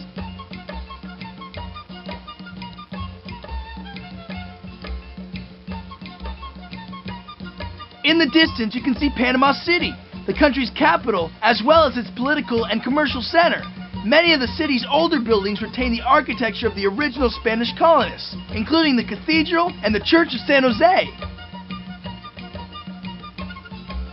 This is the Panama Canal Administration Building. From this building, the top canal management officials keep watch over the canal, which is one of the most important waterways in the world.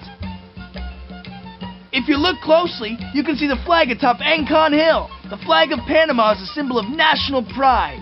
In 1903, American President Theodore Roosevelt encouraged the Panamanians to declare their independence from Colombia. 2 days later, the U.S. government officially recognized Panama and signed a treaty lasting until 1999 for use of the not yet completed canal.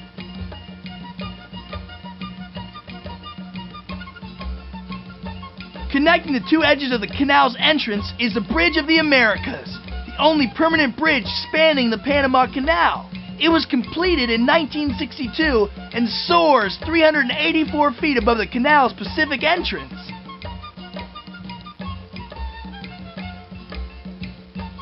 The Panama Canal is the busiest waterway in the world and services 12,500 ships per year.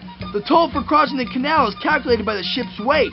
The highest toll was paid by a cruise liner, and one of the lowest tolls ever was paid by a swimmer in 1926.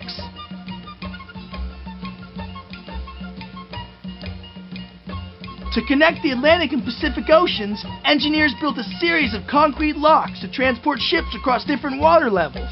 Water is drawn from 3 artificial lakes to either drain or fill the locks, raising or lowering each ship as it moves to the next water level. So long!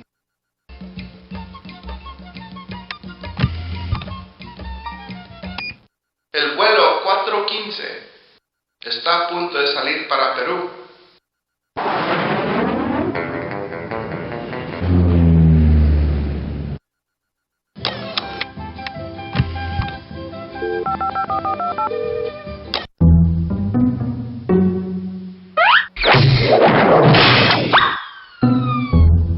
Hola! Let's see what we can find in the lost city of Machu Picchu.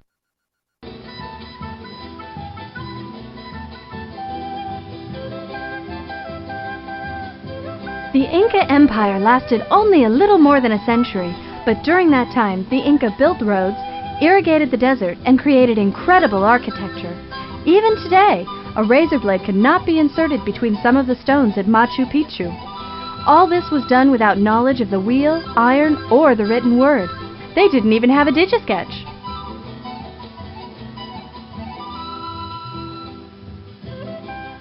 The word Inca means children of the sun, and the Inca worshipped the sun god Inti. Their festivals included animal sacrifices and prayers for a good harvest. Archaeological remains suggest that women played an important role in Inca religion, perhaps as high priestesses.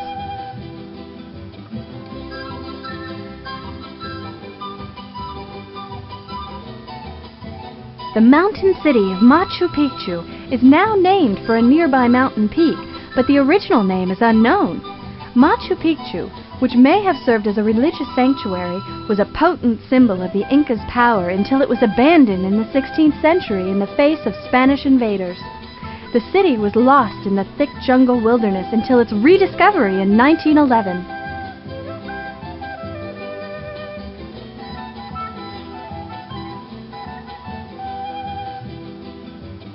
Once a stronghold of the proud Inca Empire, today Peru is a modern South American nation evolving from totalitarianism into democracy. Built along the Andes, it holds some of South America's highest peaks. While you're here, keep your eyes peeled for potatoes, which can grow at altitudes up to 14,000 feet. So long!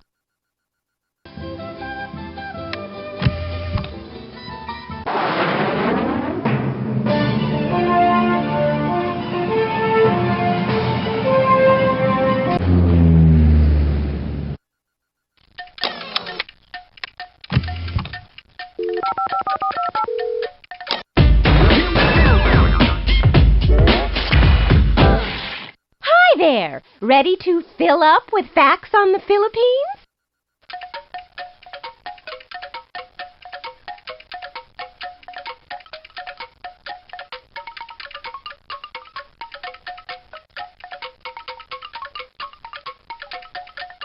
The name of the Ifugao people is from a native word meaning eaters of rice. They say the staple of their diet was a gift from the gods, and the ancient Ifugao were the master architects of the rice terraces. For years, the Ifugao were protected by their rough, remote terrain. But today, their culture is threatened as the modern world moves in and more natives move out to cities like Manila.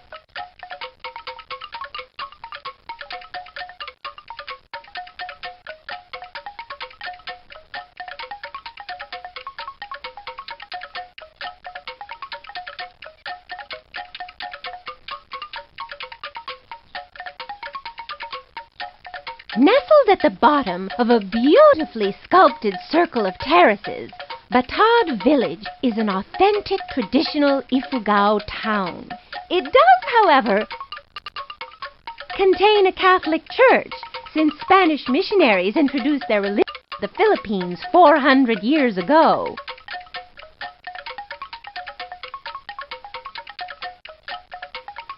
Almost 2,000 years ago, the Ifugao people of the Philippines carved rice paddies out of the rugged mountainsides and used an ingenious system of canals to hold water even during the dry season.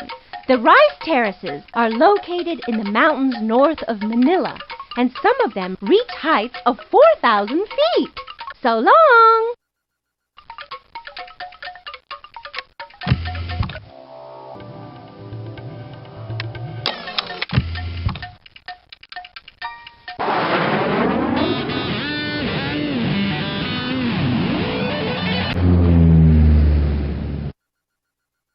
Приветствуем, путешественник. Когда в России, ведите себя как русские. Ешьте борщ.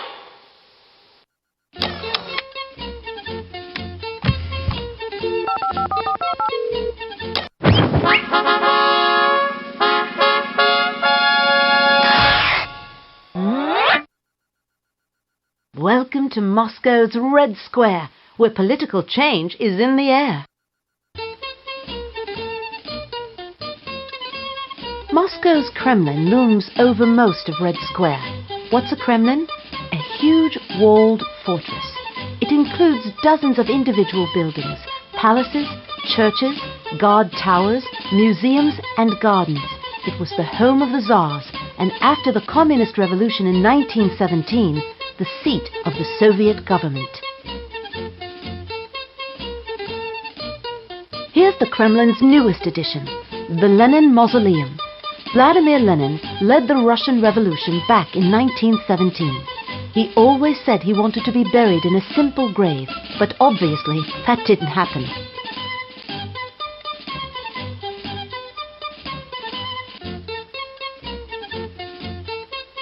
Moscow's historical museum has an almost impossible job. Think of it. Russia covers a sixth of the planet, on 2 continents, and the people have lived under emperors, tsars, communist dictators, and the confusion of a brand new democracy. Amazingly, all that history is shown in one museum. I'm glad it's not my job.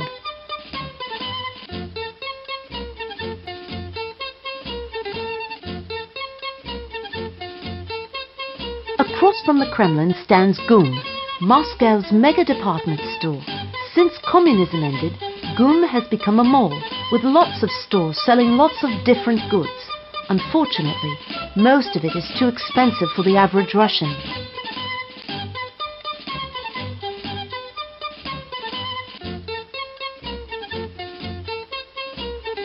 Of all the amazing buildings in Red Square, St. Basil's Cathedral is the flashiest.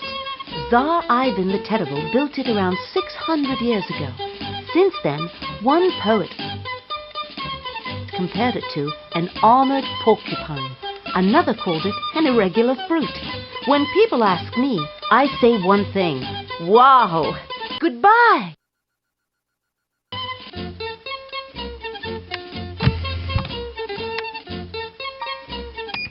رحلة رقم 324 تغادر الآن إلى السعودية. رحلة سعيدة.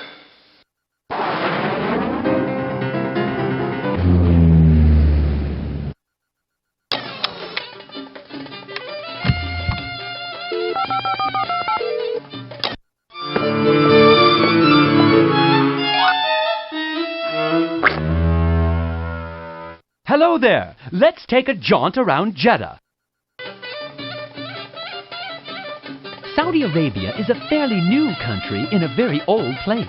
The Arabian Peninsula has been inhabited since before history, but the Kingdom of Saudi Arabia only dates back to the 1930s, when a military leader named Ibn Saud united several regions and different Arab tribes into one nation. Then he declared himself king, and it's been a kingdom ever since. Almost all Saudi Arabians practice Islam. One of the 5 pillars of Islam requires that all Muslims travel to Mecca, the Prophet Muhammad's birthplace, at least once in their life. Mecca is just 45 miles away from here. So if you're in Jeddah and you're Muslim, there's no excuse not to make the trip.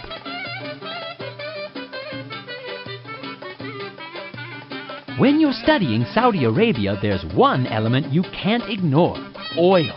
This was a land of nomads when oil was discovered, and is now one of the wealthiest nations in the world. Saudi Arabia now produces 20% of the world's oil.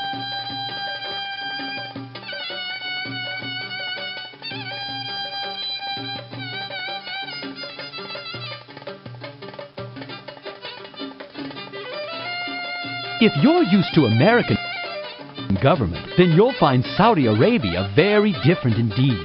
The country is ruled by a king, his sons, and their cabinet of ministers. And instead of a national constitution, all laws are based on the Quran, the holy book of Islam.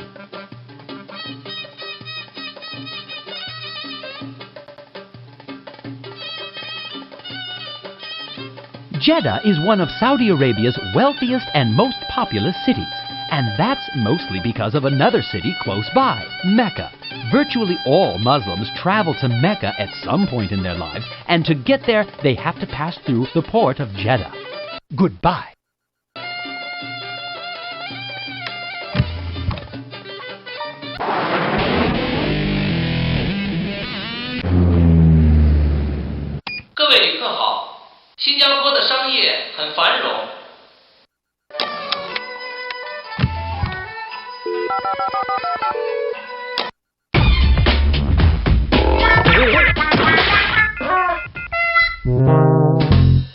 Thanks for calling. I have a soft spot for Singapore.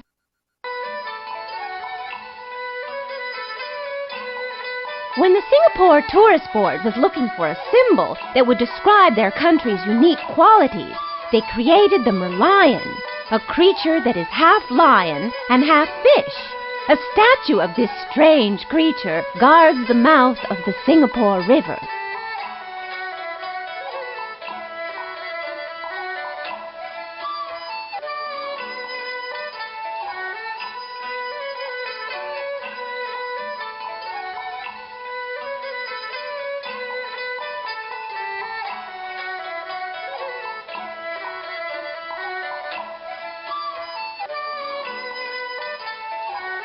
The name Singapore means Lion City, and I'm not lying. Singapore used to be a tiny seaport on a jungle-covered island. But Singapore grew so quickly that today it is one of Asia's economic dragons. Chinese, Indians, Malays, and others have flocked to Singapore for decades, adding to its diverse culture.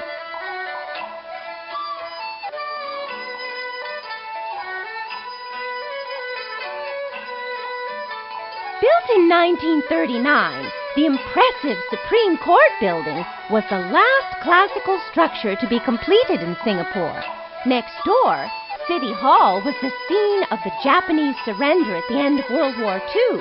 Luckily, neither building has surrendered to the skyscrapers that crowd around them.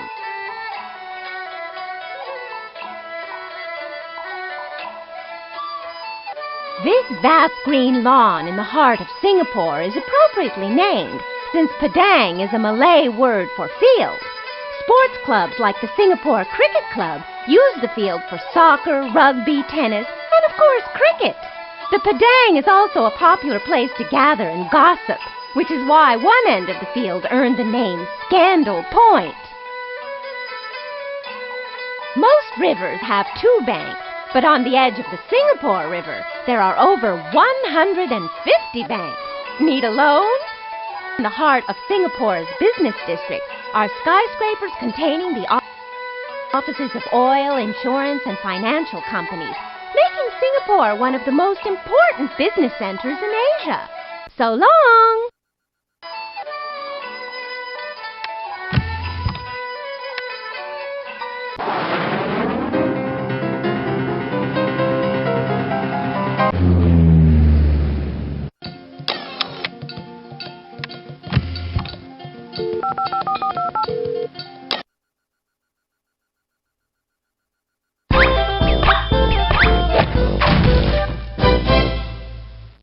Hi, welcome to South Africa.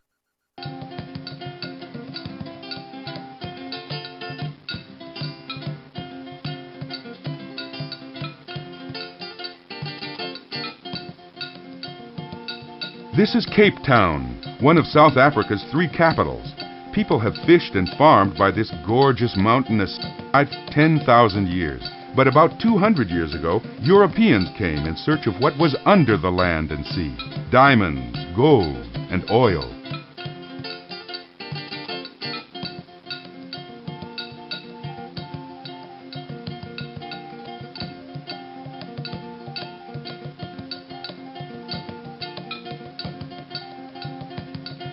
You're standing at the Victoria and Alfred waterfront. 100 years ago, it was a new, bustling port. 20 years ago, it was scrubby and falling apart. But now it's been revived with new buildings, yachts, shops, restaurants. rafts and all that. It's nice, if you like that sort of thing.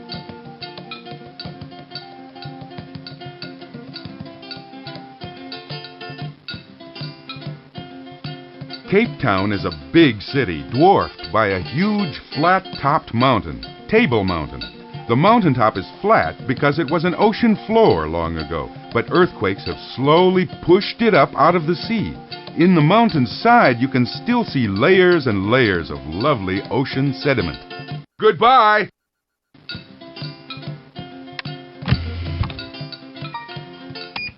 참이사기가 지금 대한민국으로 출발합니다. 즐거운 비행이 되십시오.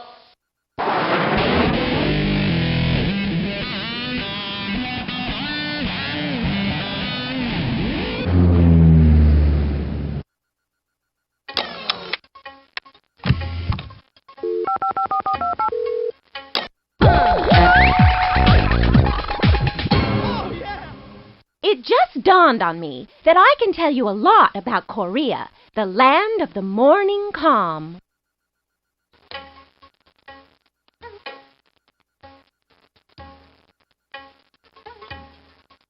Korea has traditionally been called the land of the morning calm, but in modern times, South Korea has also been called the land of miracles.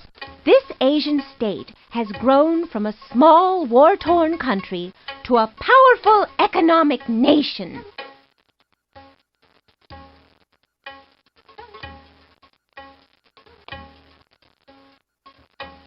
In ancient times, a large fire burned in a main house, and underground tunnels carried this heat into the surrounding homes. Even in modern times, Koreans use heating systems to send warmth underneath the floors. Using short tables and movable futons, Koreans eat and sleep in these cozy rooms.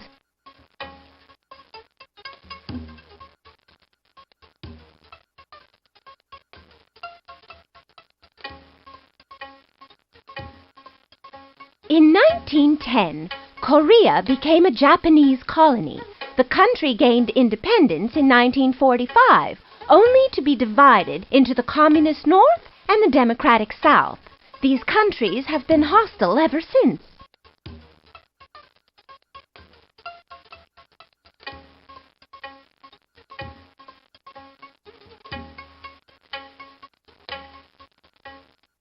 Walking through the Korean folk village is like walking into the past. It's a living museum where you can find blacksmiths, carpenters, and other craftsmen at work in traditional shops. Small, neat farmers' homes lie around the village, and folk dances are performed in a nearby amphitheater. So long!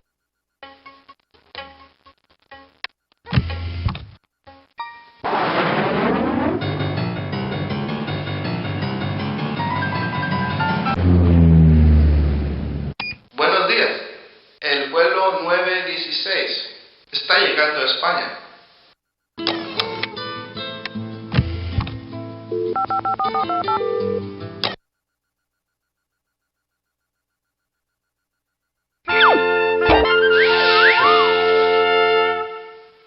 ¿Cómo está usted? Let's bustle about in Barcelona's Park Güell.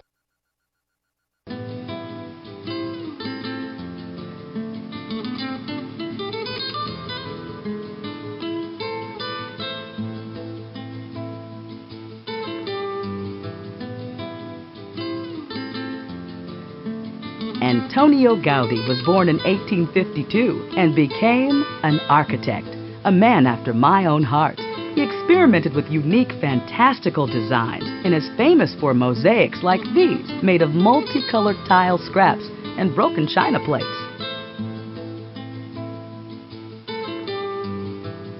Barcelona has a reputation for being cosmopolitan and progressive, in part because of Antonio Gaudí's unique creation, like the ones around here. However, the most important of his creations is the Sagrada Familia Cathedral. Although unfinished, its towering organic structure makes it one of the 20th century's greatest architectural achievements. You should go visit it sometime.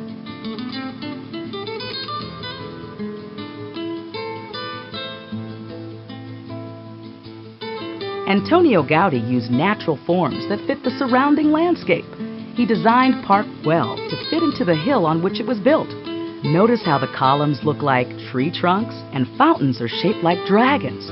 But Gaudí's designs are more than just artistic. His famous tiled mosaics are also waterproof.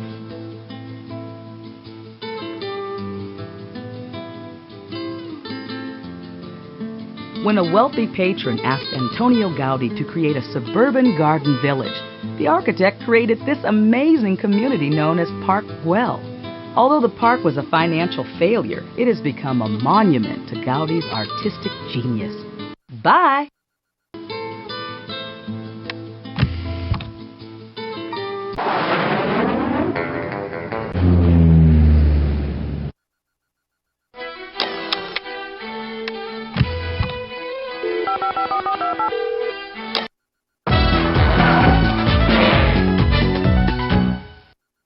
Ah, Sweden, my favorite diplomatic destination. Welcome! Right now we're in Gamla stan, or Old Town, the oldest part of Stockholm. Vikings built this walled town on Stadsholmen Island about 700 years ago. The walls came down long ago, and the city has spread out, but Gamla stan still has the feel of the Middle Ages to it. Though I don't think it had nearly so many art galleries and cafes back then. Here's the Royal Palace, by far the biggest building in Gamla stan. It's been home to Swedish royals since Gustav III in 1754. With 700 rooms, it's huge, luxurious and ornate. And unlike most European palaces, it's open to the public. The Swedes are big on equality, and I guess that goes right to the very top.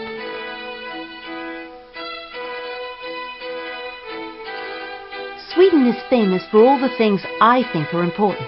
Promoting peace, negotiating instead of fighting, and making sure everyone has a chance to live well. No wonder it's one of my favorite places.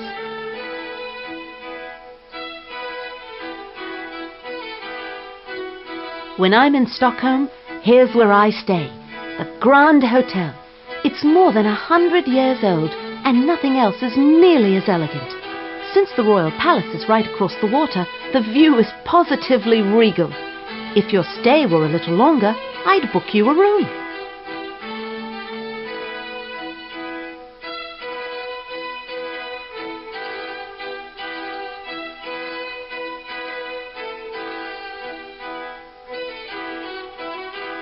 Stockholm started on an island and grew out to the surrounding seasides. When you're here, you're always close to water. Canals, rivers, Lake Mälaren and the Baltic Sea. If you had time, you could swim right in the middle of town or even fish for salmon. Stockholm citizens do both every day, if they're not busy traveling the globe like you. Goodbye!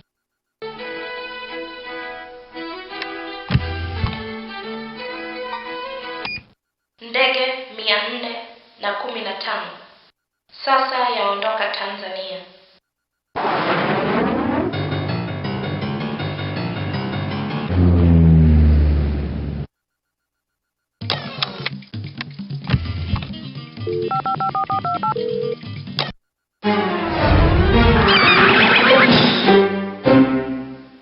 Welcome to Tanzania. Let's take a little nature walk, shall we?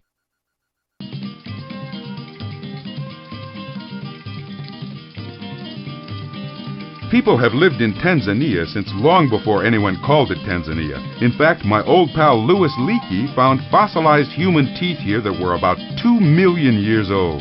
I wonder if they had international thieves back then, too.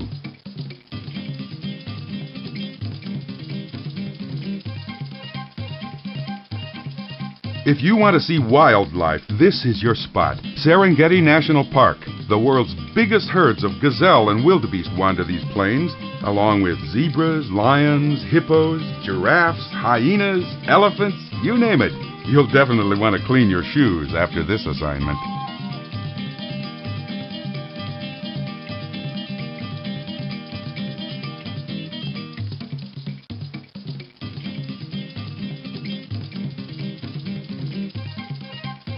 Tanzania used to be two different countries, Tanganyika and the island nation of Zanzibar. They united in 1964, and now over 100 different tribal groups call the country home. But as long as you know the language, you'll get by just fine. You do speak Bantu, don't you?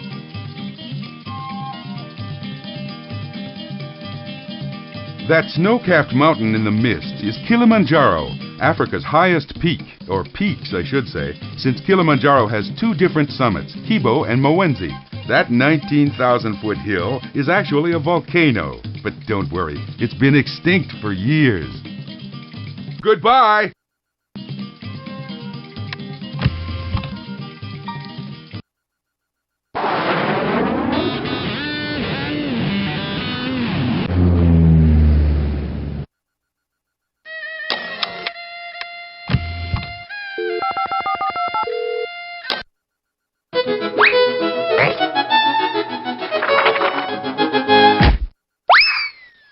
Welcome to Bangkok. Let's contemplate the wonders around us.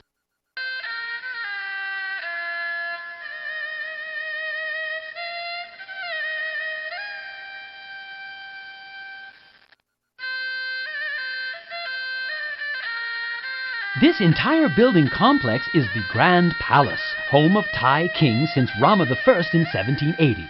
Back then, the king had dozens of wives, and they all lived within these walls with their children and servants. Royal daughters stayed here for life, but sons left when they became teenagers. Only one adult male was allowed inside, the king. After all, he made up the rules.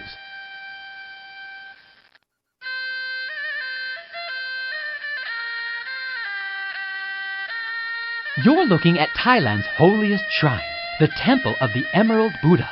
The Buddha statue inside is really carved from jade, not emerald, and no one knows who carved it.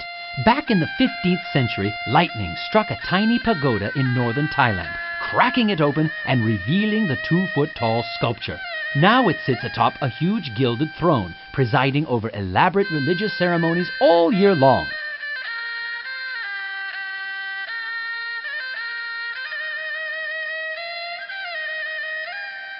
All this splendor is lovely to look at, but it's not the whole story. Most people in Thailand are farmers, living in small villages and working the land.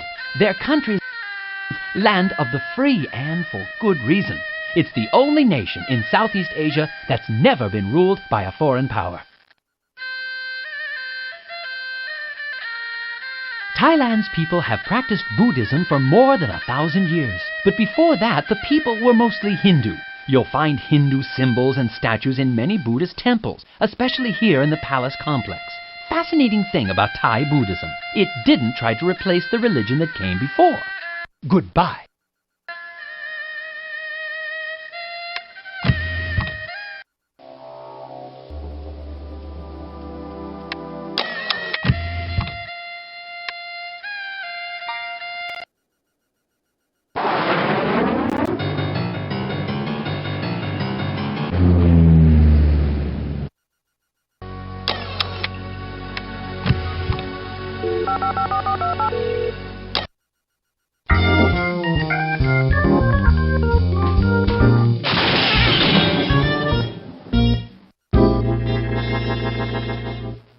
Hello, my head is full of facts about Istanbul. Let's go.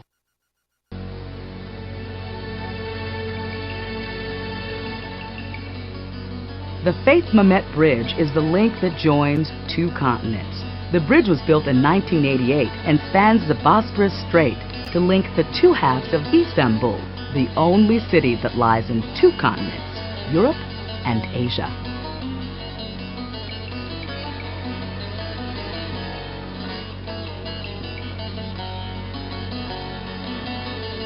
Off in the distance, you can see Galata Tower. It may look small from here, but it's actually 240 feet high and used to be even taller. In 1453, the Ottoman Turks conquered the city and shortened the tower by 22 feet.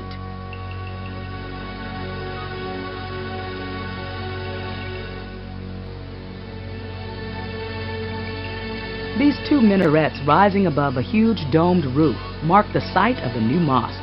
The new mosque is one of Istanbul's most famous landmarks. and contains the royal pavilion where the Turkish Sultan stayed when they came to pray at the mosque.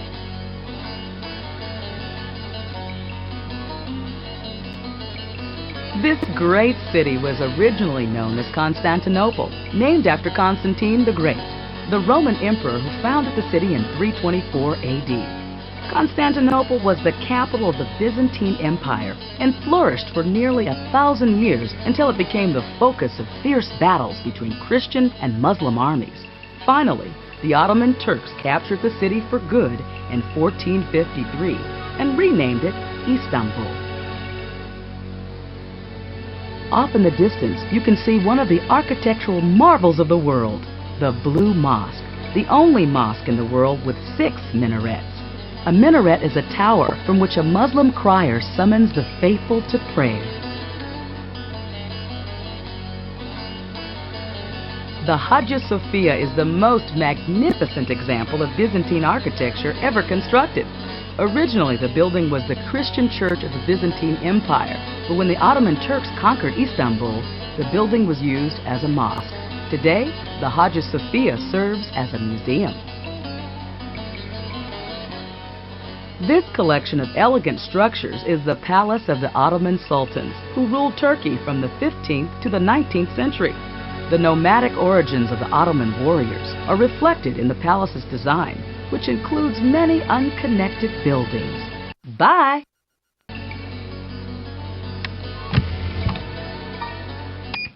Flight 324 is now departing for the United Kingdom. Enjoy the flight.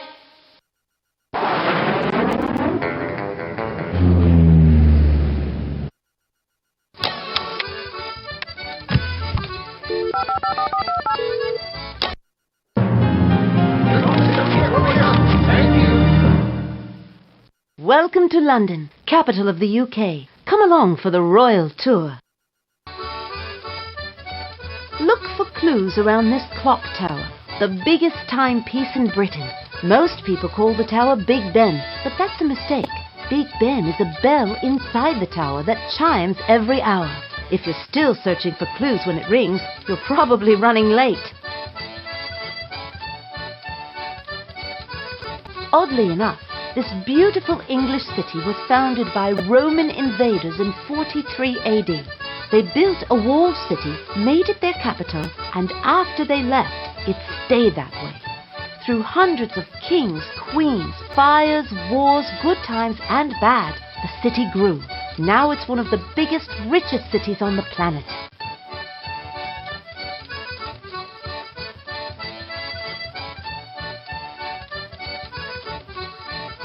The lion is a favourite symbol in Great Britain, appearing on the Queen's crest, the Scottish flag, and in stone here in front of County Hall.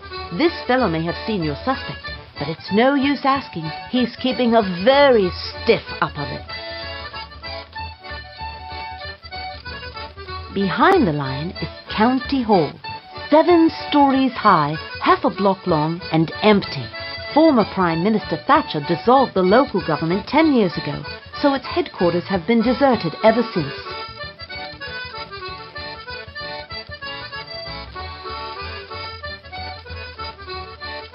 London isn't all business and government.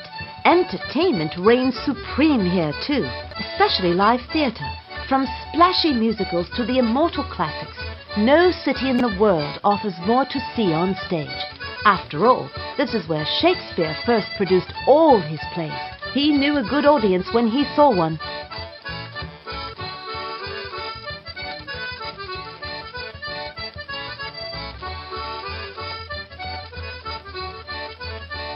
Ah, Parliament. In Great Britain, this is the heart of government. Elected members in the House of Commons make laws. Aristocrats in the House of Lords debate laws. And the Prime Minister appointed by the majority party runs the show. The system has worked for about 500 years. Give or take a tyrant here and there, and a civil war or two. Goodbye!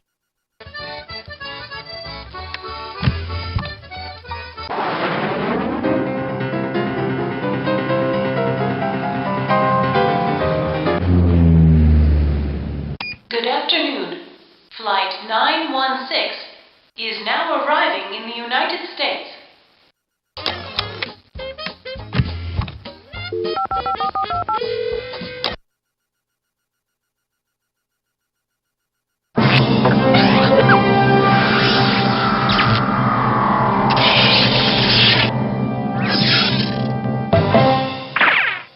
Hi there! I can't wait to show you around the Golden Gate. San Francisco Bay is one of the greatest natural harbors in the world. The city lies on the northern tip of a hill-covered peninsula that sets off the bay from the Pacific Ocean. A small inlet opens up into the spectacular Bay Area surrounded by wooded hills and cities. This is Alcatraz Island, one of the most famous prisons ever built. It's no longer in use, but once held some of America's most hardened criminals and was believed to be escape-proof. Of the 23 men who tried to escape, all but 5 were recaptured. Those 5 are presumed drowned, but no one ever found their bodies. San Francisco began as a Spanish colony, but was annexed by the United States in 1846. When gold was discovered near San Francisco in 1848, the settlement became a boom town. The city was built in a series of steep hills, and cable cars were invented to haul people and goods up and down the steep slopes. Despite the earthquakes that have rocked the area, San Francisco has grown to be a thriving cosmopolitan city.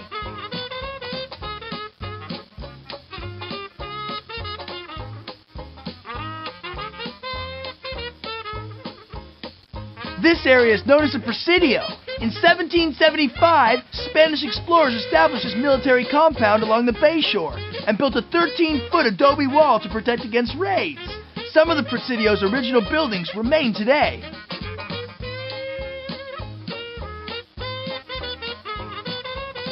The Golden Gate Bridge is one of the world's greatest engineering masterpieces.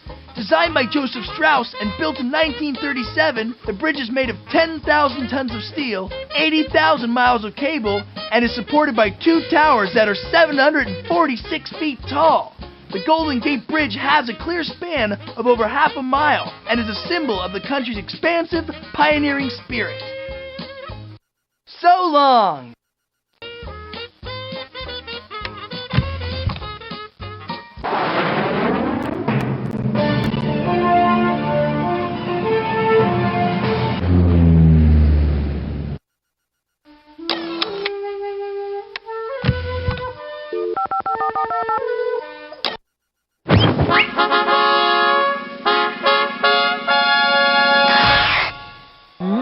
Welcome to Vietnam. Join me and we'll see the sights.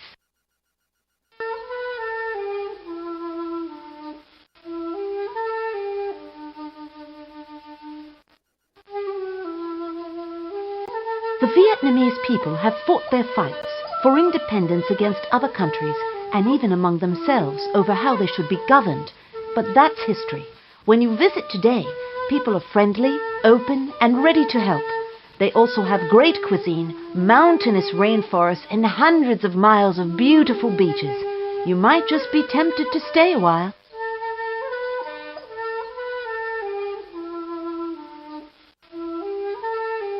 For thousands of years, Hue was just a little village. But in 1802, Emperor Jialong of the Nguyen dynasty decided it was a perfect location. So he had craftsmen from all over the country create this, a smaller version of Beijing's imperial city. When you're an emperor, you can do that sort of thing.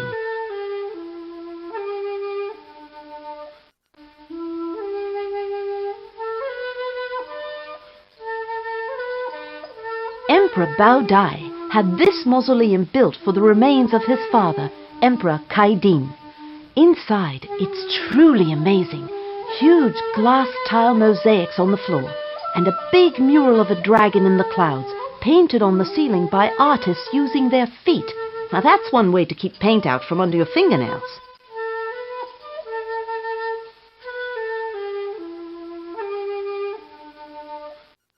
This is Hue, one of the few big cities in a very rural country. Most Vietnamese citizens are farmers, growing and harvesting rice in flooded fields called paddies alongside streams in the Mekong River Delta. Too bad you don't have time to peruse the paddies. Goodbye.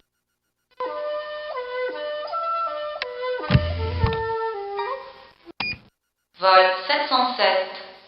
Part maintenant pour la République du Congo.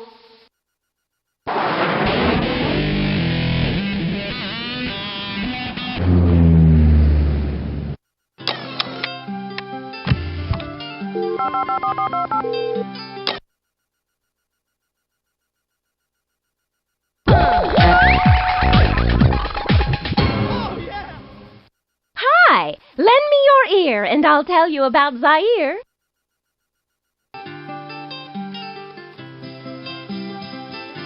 The Mbuti people have lived in Zaire's Ituri rainforest for at least 10,000 years, and today they continue their traditional nomadic way of life. The Mbuti people, one of the groups known as pygmies, have an average height of under 5 feet.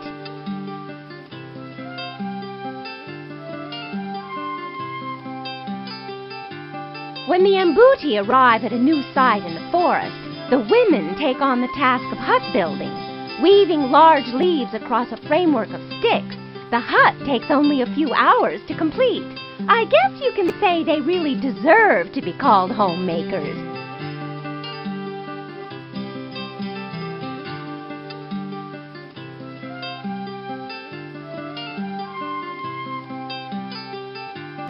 Here we see one of the tributaries of the Zaire River.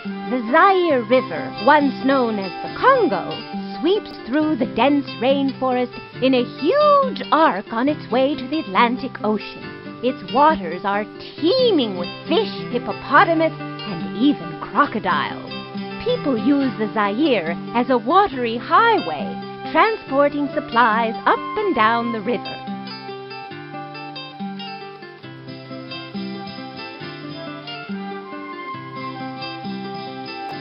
Zaire was once known as the Belgian Congo. During 3 centuries of slavery, the country lost hundreds of thousands of people.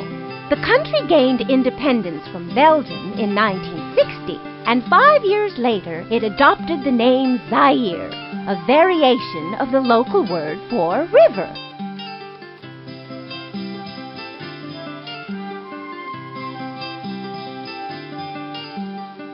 The Mbuti people live as hunter-gatherers in the Ituri rainforest. They respect the forest and its gifts, and they do very little to harm it, never staying more than 6 weeks in any one spot. While they are expert hunters, the Mbuti have no fire-making skills.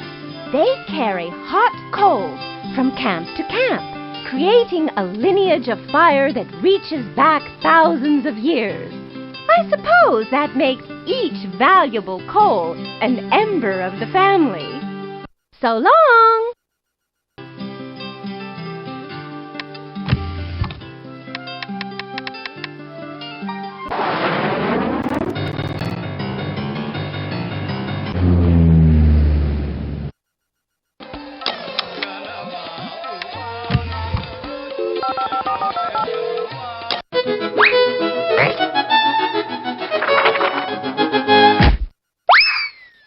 Welcome to Bamiyan, Afghanistan.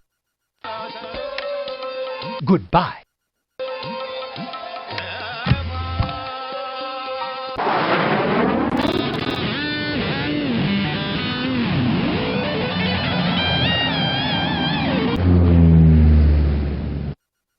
Bienvenido, viajero. Argentina te da la bienvenida.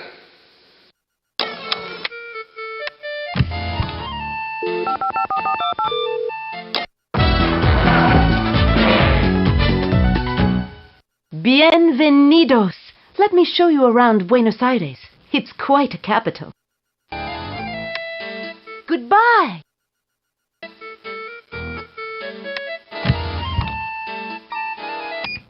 Flight 415 is now departing for Australia. Enjoy the flight.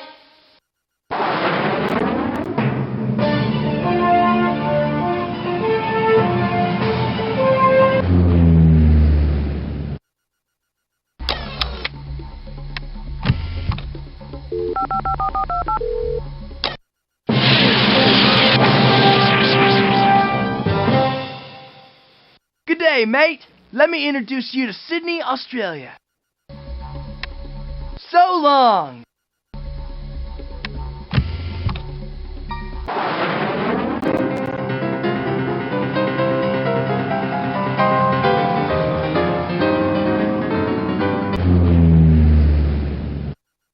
Guten Morgen. Flug 916 landet jetzt in Österreich.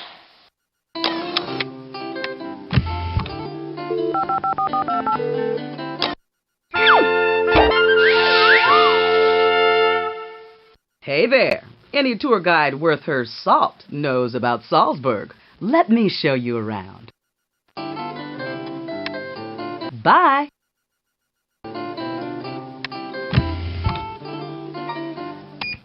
El vuelo 324 está a punto de salir para Bolivia.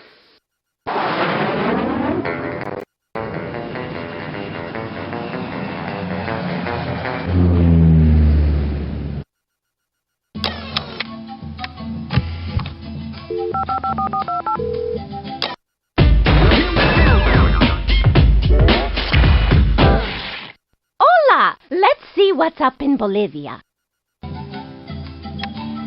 So long!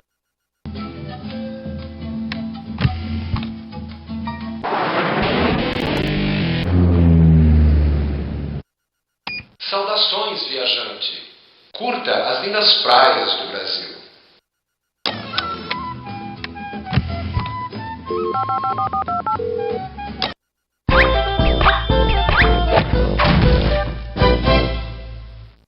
Well, hi there. Let's wander through the wonders of Rio de Janeiro, Brazil.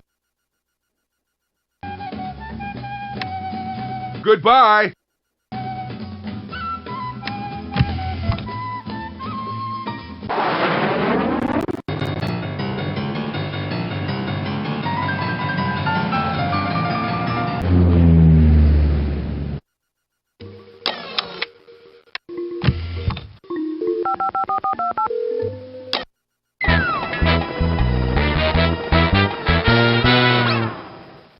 Hi, I can tell you a lot about Angkor Wat. So long.